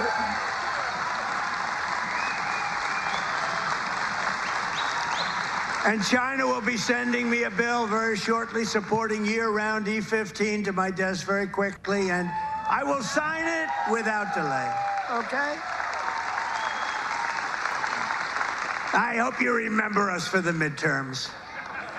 You know, the worst thing about the midterms is the fact that no matter what happens, the people that win the presidency, you win the even if you're a good president. I think we had the best first year of any president ever, maybe they say. But even if you have any great, it's like in the last 50 years, they've won it twice. Can you believe it? If something happens, there's a screw turns with the voters. So even if it's a Democrat or Republican, whoever wins the presidency has a hard time with the midterm. If we lose the midterms, you'll lose so many of the things that we're talking about, so many of the assets that we're talking about, so many of the tax cuts that we're talking about. And it would lead to very bad things. We got to win the midterms. I mean, I'm here because I love Iowa, but I'm here because we're starting the campaign to win the midterms. We got to win the midterms. That means Senate, and it means House. Got to win them. It's crazy. You know, you'd think it would be like a 50-50 deal or something. It's like, for some reason, and this is Democrat too. Democrat wins the presidency. For some reason, they lose the midterms. Now, maybe they don't campaign as hard because they've campaigned, I don't know, but I campaign hard. We got to win the midterms. So remember that you got to get out and you got to vote. The midterms are very important. We're gonna really work hard on winning the midterms. We have great candidates. Again, Senate and House. We have great candidates. We got to win them. And we have candidates that rule with common sense, not this craziness. You know, we're not going to be supporting transgender for all, men and women's sports, open borders, open borders. The worst is open borders because, you know, I take care of things, and, you know, inflation I had it beat very quickly and all, but this open border thing, you know, it's a lot of work. Taking criminals in that they allowed into our country where the jails are opened up. Remember, the jails, the prisons all over, from all over the world, they're opened up. The Congo, all over South America, Venezuela, they opened up their jails. We got to get them out. I mean, it's really, really, we can never forget what that group of morons did to this country. We can never forget. And we've got to win the midterms. That's why we've got to win the midterms.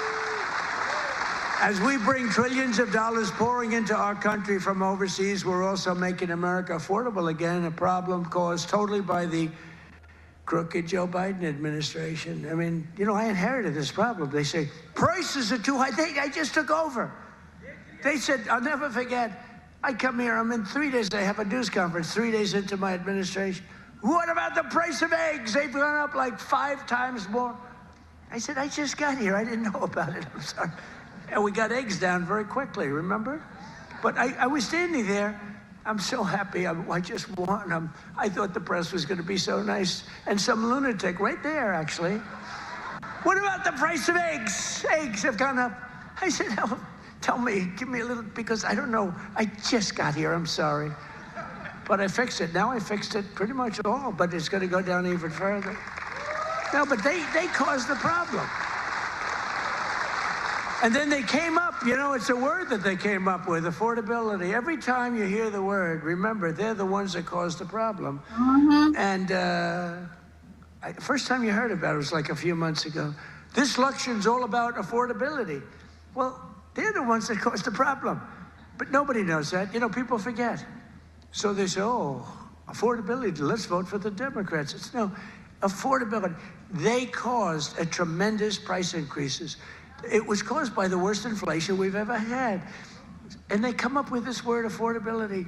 And I saw it even, although you're not hearing it so much anymore. You know why? Because the prices are coming down so much. They don't want it to be an election based on lower prices. But we're bringing down the lower, I like that term better. It's the lower prices. We're bringing them down. But we inherited the highest prices in the history of our country. And we've rapidly brought them down. And that's what we want to do.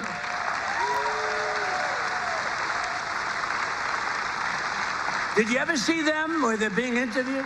This will be an election on affordability. And I say that, but they never talk about it after. That's all they say. They just say affordability, but they never do anything, Mr. Chairman, right? They never say, they don't talk about what do they mean.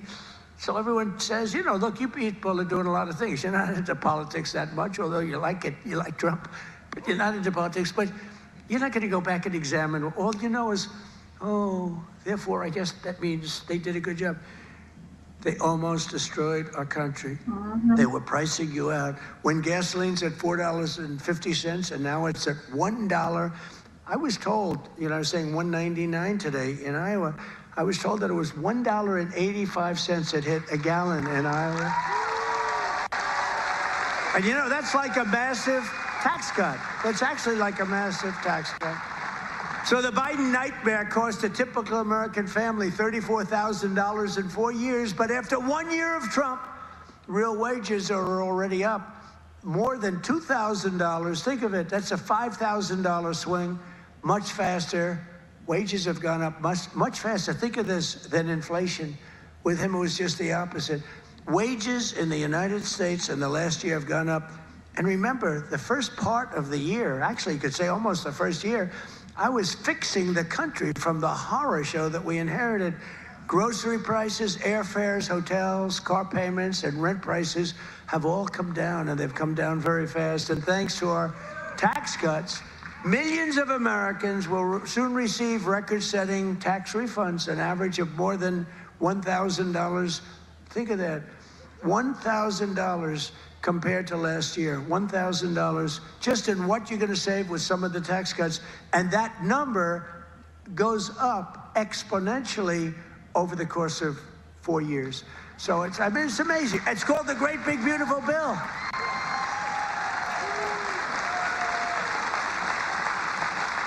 You know, one other thing that you get that's I thought was so great, I came up with it. You know, very rich people get deductions. Middle-income people don't get deductions. They never had to. I said, why is it that when a rich person buys something, they get a deduction on interest, but when somebody that's working like hell, they don't get it if they want to buy a car? And I said, why can't somebody buying a car in America, only if it's made in America, if it's made in some other country, we have no interest. So I got it approved in the Great Big Beautiful Bill. You get a full tax deduction against your income tax. You get a full tax deduction. Think of it, if you purchase a car in America, if you borrow money, the interest that you're paying on that borrowed money is a full deduction for your tax purposes. And that's a tremendous deal. And you know what? It's also great for the car companies, because the car companies are going to be making a lot more cars that they couldn't believe it. And I got it passed. So just remember me as you take those deductions, please. The king of deductions. No, but it was always unfair the way a lot of people got treated. You take that deduction. One of those who will be seeing a big benefit thanks to our tax cuts is Erica Perltel. Where's Erica? Is she here? Erica? Where is Erica? Where is she? Oh, she's so beautiful. I'm not allowed to say that anymore. If I say a woman is beautiful, that's the end of your political career, you know? But she is beautiful. How are you? Congratulations. What a good story. She's the general manager at Whiskey River Bar in Ankeny, Iowa, which, as you know, I visited strongly a couple of times in the campaign. And Erica's been able to hire many new employees, and they're each going to be taking home thousands and thousands of dollars extra because of the no tax on tips. And she's got a lot more people wanting to work for her, too, because of that no tax on tips. That's just one of many. How's that working out, Erica? Good? You want to come up and say a few words? Come on up, Erica. You want to come on up? And while she's coming up, also with us is Judy Waldron from Davenport.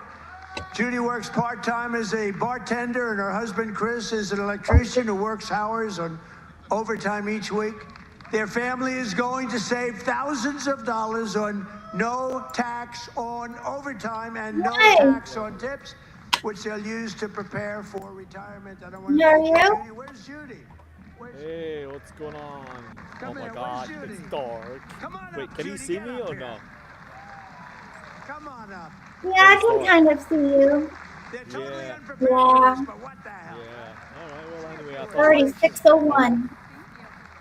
Yeah. Thank you, President Trump. No tax on Gosh, tips that's freaking is cool. huge Okay, for let's everyone listen in up. the service Who's this industry. lady? Thank you very much. Thank you very much. Who that is? Just some woman that wanted to come up to talk. And here's another one. I would just like to say the same thing. Thank you very much. We appreciate it. Thank you very much, and good luck. I'm sorry. No, it's me. It's me. It was on my side, Law. It wasn't yours. You're good. You're good. Thank you. Okay. I refuse to say they're beautiful. I refuse. But they're beautiful. Do all people look like that in Iowa? I don't think so. Thank you both. Congratulations, too. Great. That's great. We're not supposed to come up, but I looked at both of them and I said, get up here. We're also pleased to be joined by Governor Kim Reynolds. Kim, thank you. Thank you, Kim. Woo! That's our president, guys. That's right. President Trump. A man who's become a real star. Go Trump. Treasury Secretary Scott Bessent. Where is Sleepy Joe, by the way? In the basement. He's become a star.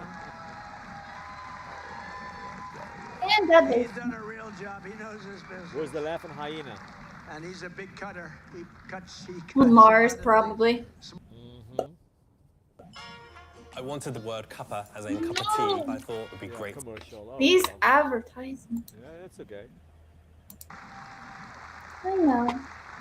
Thanks, Kelly. Great person. My messages on here isn't working. Also with us are Representatives Ashley Hinson. These are people running Oh, for no, it office. is. We have to vote them. Randy Feenstra, Marionette Miller Meeks, and Zach Nunn. I want to thank you. Please stay safe. Safe. Thank you. Be safe. And, I want to tell you that they're all great and they're all Drink your running. coffee. They should be in good shape, but you got to get out and vote. Got to get out and vote. Iowa Attorney General Brenna Bird. Where's Brenna? Hi, Brenna. Boy, she was early to endorse me.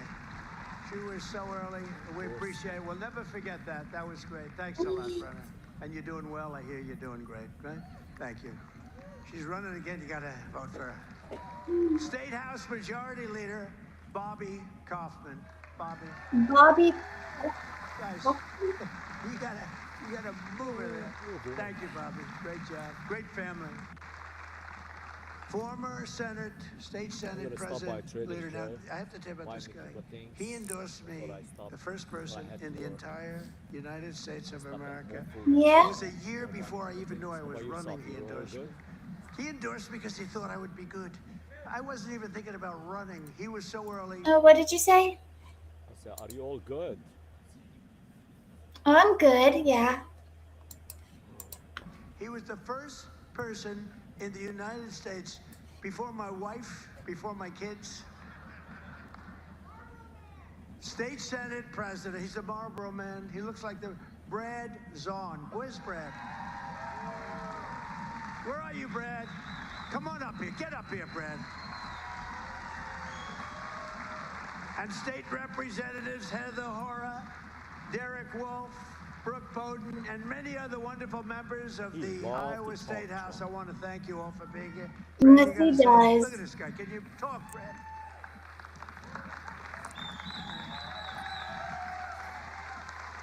Well, it's an honor to be here. And you know, my wife is a Fox News junkie, and she loves Laura Ingraham. And I tell her, I said, enjoy every second, because you are the GOAT. Promises made, promises kept. Thank you.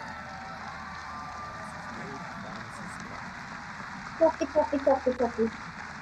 He's the Marlboro man, right? He can do that, do whatever he wants. He was so early. I said, who the hell is that guy in Iowa that keeps endorsing me? Thank you, Brad. We won't forget. The Trump administration has done more in 12 months than most administrations achieve in 4 years or 8 years. We've done a lot. I've recently introduced my plan to repair the damage of the Unaffordable Care Act, the worst disaster, which now costs many families more than a mortgage. If you look, Your video's on. It's bigger cost than a mortgage, and it's bad health care. Yeah, your video's on. You're just very low. Okay. Yeah, you're right. Okay. Yeah, you're here. Trump. Care was created to make insurance companies rich with government subsidies. I want all that money that gets paid to the insurance companies to get paid directly to the people. That's all I want. So that you can buy better health care at a lower cost. The problem is the Democrats don't want to do that because they are owned by the insurance companies. So they say, oh, we don't want to do that. I want the money to be paid to the people to go out and buy their own health care. You'll buy much better health care. You have a lot of money left over. I'll talk to you later, okay? Please stay safe, and thank you for getting in my box. I just came to say hello because not many people stop in. Nobody, I don't know. Everybody's scared to say hi to you. I don't know. You're always welcome the here. Traffic, it is yikes. Nasty. Nasty. I like the way you said that. Yeah. Nasty as heck. Exactly. Just be safe in it. All right, I appreciate it, Raina. Thank you so much. God bless you. And let's hear what Trump has to say later. God bless you. Thanks, bye. All right, later. Family homes in America. Because we don't want America to become a nation of renters, and that's what they forced happen. I mean, you have these companies, they own 5,000 houses, 20,000. One has hundreds of thousands of houses.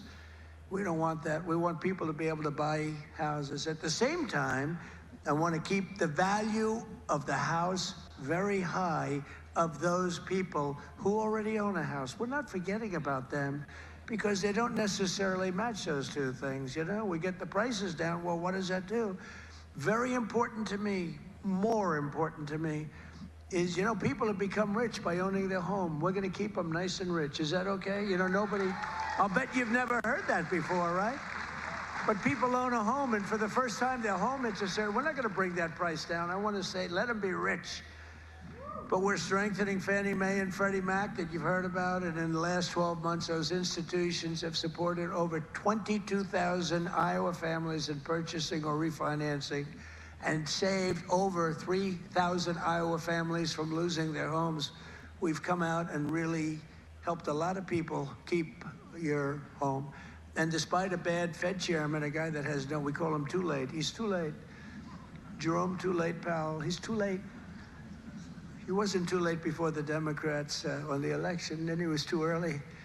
But he wants to keep rates as high as possible. Despite that, we've driven rates down. You know, when you're really good, you can get them down despite everything, because ultimately, it just sort of follows nature. Mortgage interest rates are now at the lowest level in 3 years, and new mortgage applications are up 30%. By the way, well, we have a great Fed chairman. I think we're going to have one. I'll announce it pretty soon.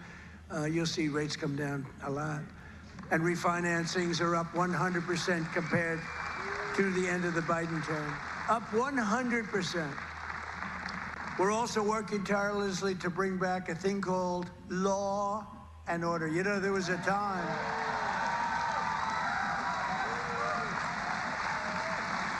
So there was a time that you weren't allowed to use the words law and order. I like that guy. You weren't allowed to use the term law and order. You weren't allowed to use the term Christmas. Merry Christmas, everybody, right? Remember that 2016? I ran on, we're going to bring back Christmas. We did. Now they're afraid to suggest it, but we brought that back. But law and order, we need law and order. And we have the lowest crime rate now in the history of our country. That's good, but we'll do even better. And as everyone is aware, we've totally and completely closed the southern border with little fanfare, but tremendous success. Where the southern border is closed, nobody's coming in.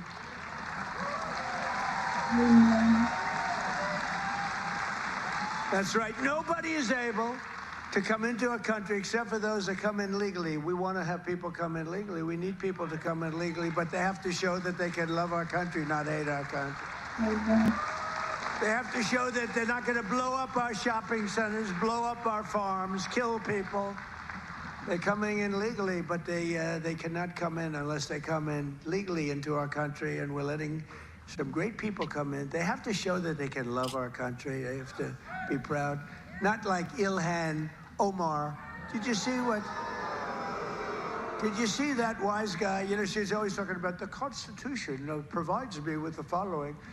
You know, the Constitution, she comes from a country that's a disaster. So probably it's considered, I think, the worst. It's not even a country, okay? It barely has a government. I don't think it does. They go to one thing, pirates. But they don't do that anymore. You know why? Because they get the same treatment from us as the drug dealers get. Boom, boom, boom.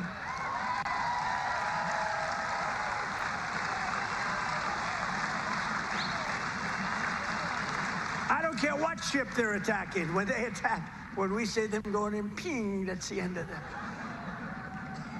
It's amazing. You know, I don't know if you know, drugs coming in by water is down 97%.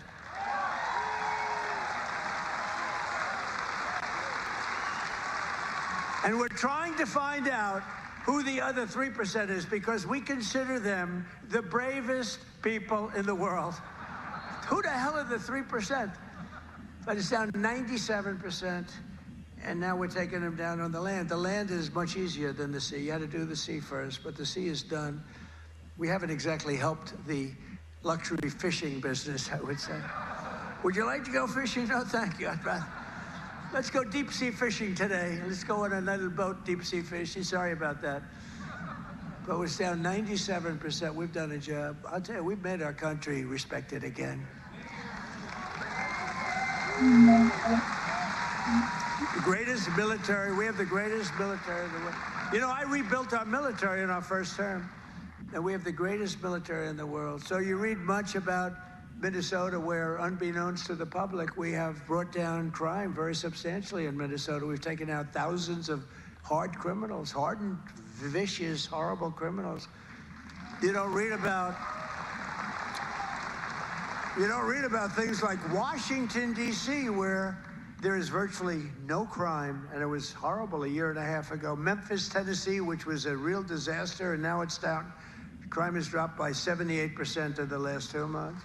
New Orleans, Louisiana. I was asked by the governor of Louisiana to help them with New Orleans. It was a disaster, and crime is down 54% in about 3 weeks. You don't read about that. And we've done all of this by taking thousands of criminals out of these states. We took over 2,000 people out of Washington, D.C. These were criminals. You know, if you remember, about 2% of the population, it's a very simple business. 2% of the population causes 90% of the crime. So when you start decimating that 2%, boom, that's why we have to, it's an amazing number when you think.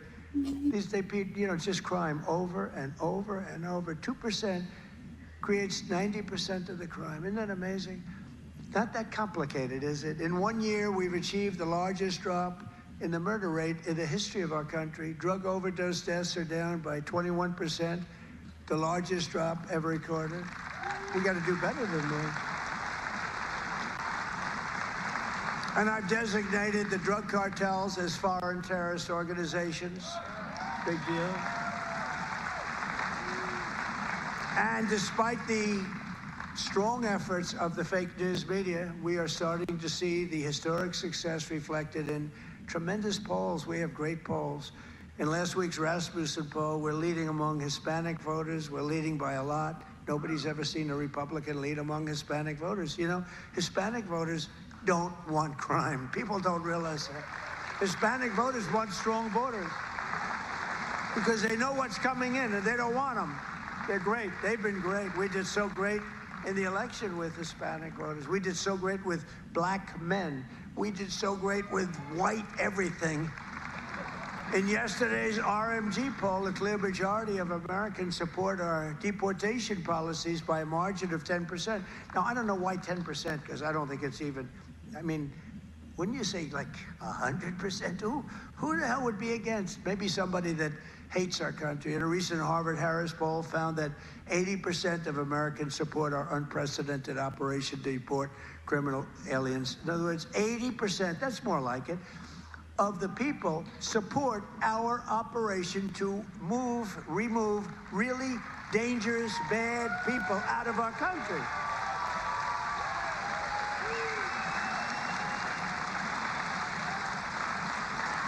And in a Reuters poll that just came out, Republicans are leading on the economy by a lot and leading on immigration by a lot, and the crime, they're leading by a real lot, by almost, I guess, almost 20 points. And in Real Clear Politics average net approval, the Republican Party is more than 10 points more popular than Democrats. And I don't even understand that. How can you, 10 points is considered a lot. But to me, I mean, how is it 10 points? Well, we've done all these things. They've done only destroying our country. They are destroying, they would destroy. I'm telling you, if Kamala won, or any of them, I think Gavin Newsom is worse because, I mean, he's destroyed California. If they won, if they win, that group, that ideology wins, you will be Venezuela on steroids. And I've said it for years. And you know what? They will destroy our country. The country would have been destroyed already. We're fully rebuilding the U.S. military with more than $1 trillion we're spending on the military. And in June, we obliterated Iran's nuclear capacity in Operation Midnight Hammer. You saw that. People have been waiting for 22 years to do that, and we were right at the end. They were about a month away from having a nuclear weapon. We had to do it. And by the way, there's another beautiful armada floating beautifully toward Iran right now. So we'll see. I hope they make a deal. I hope they make a deal. They should have made a deal the first time they'd have a country. And just weeks ago, in a spectacular operation in Venezuela, we brought the outlaw dictator Nicolas Maduro to face American justice.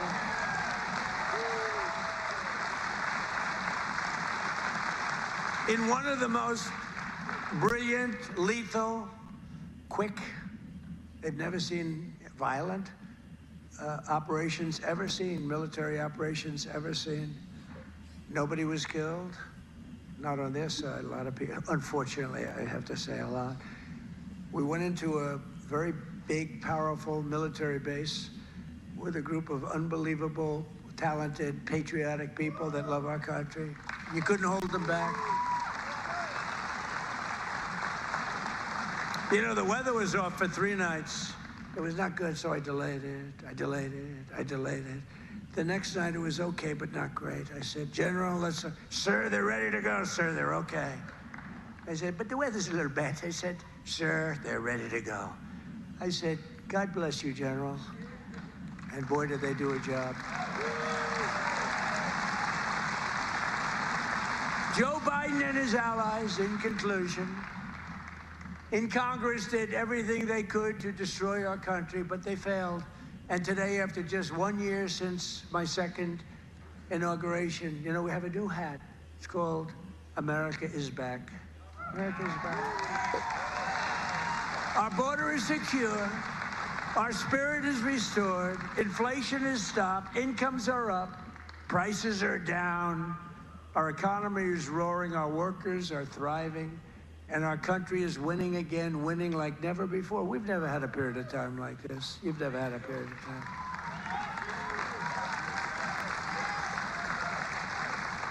I just left a great group of people from Iowa, and half of them were crying as they talked to me. I don't think they were crying because I'm doing a bad job. You know, in theory, you'd cry if you do a bad. They were crying because I've done a good job. Sir, they said, sir, you've brought our country back. Crying, crying. One woman was fantastic. She grabbed me and she put her head right there, and her tears are pouring all over my beautiful suit. I figured I'd get it. And I checked it out, and there was a lot of makeup all over. I said, what the hell am I going to do? I got to get myself in trouble. No, but she was crying, and I said, don't cry. Be happy. Be happy. With the help of the incredible people of Iowa, we're repairing 4 long years of disaster and decline, and we're beginning what will be known as the greatest years in the history of our country. I believe that, too.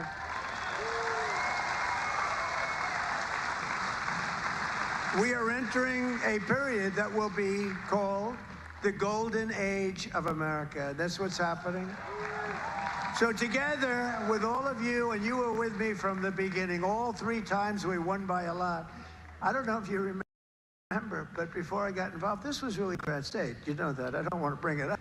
And then I came along, and it wasn't Democrat very long, and our great chairman did such a good job. Boy, oh boy, oh boy, you could do anything. I've offered him, come to Washington, take any position.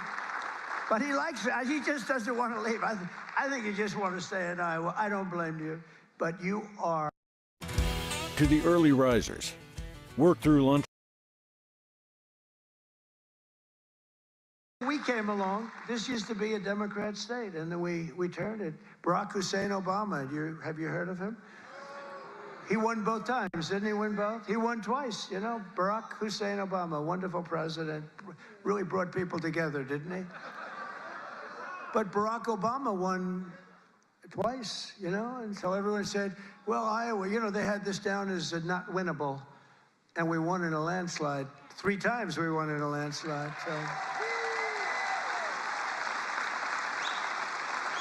Together with all of you, the citizens from all across this incredible, beautiful land, we will make America powerful again. Oh, we've done it.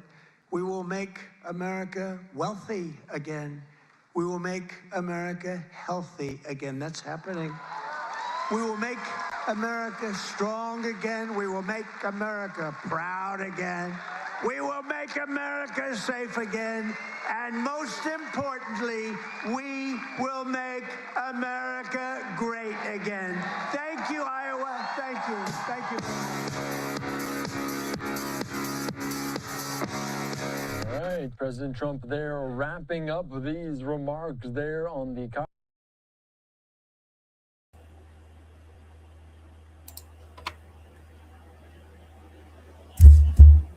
I want to thank everybody who came and joined me in watching this. Sorry that it took so long. The bad thing about Right Side Broadcasting, I absolutely love their networking, but they do take forever to get to Trump. But I am glad that I was able to find it a little bit sooner. Well, kind of sooner. But thank you guys so much for just tuning in and staying, for the ones that did and watching it. If you are new to my channel, please subscribe to it. Share my content so we can get more amazing people to discover this channel. And thank you for the ones who's helped grow it as much as you guys have. So God bless every one of you guys. And like, comment, make your suggestions down in any of the videos. And please support me either on the QR here when I'm live, or you can do it in the my bio. if that's what you so choose. But please stay safe, stay warm, know that you are loved, and keep Trump in your daily prayers. Keep everybody in your daily prayers, because we're definitely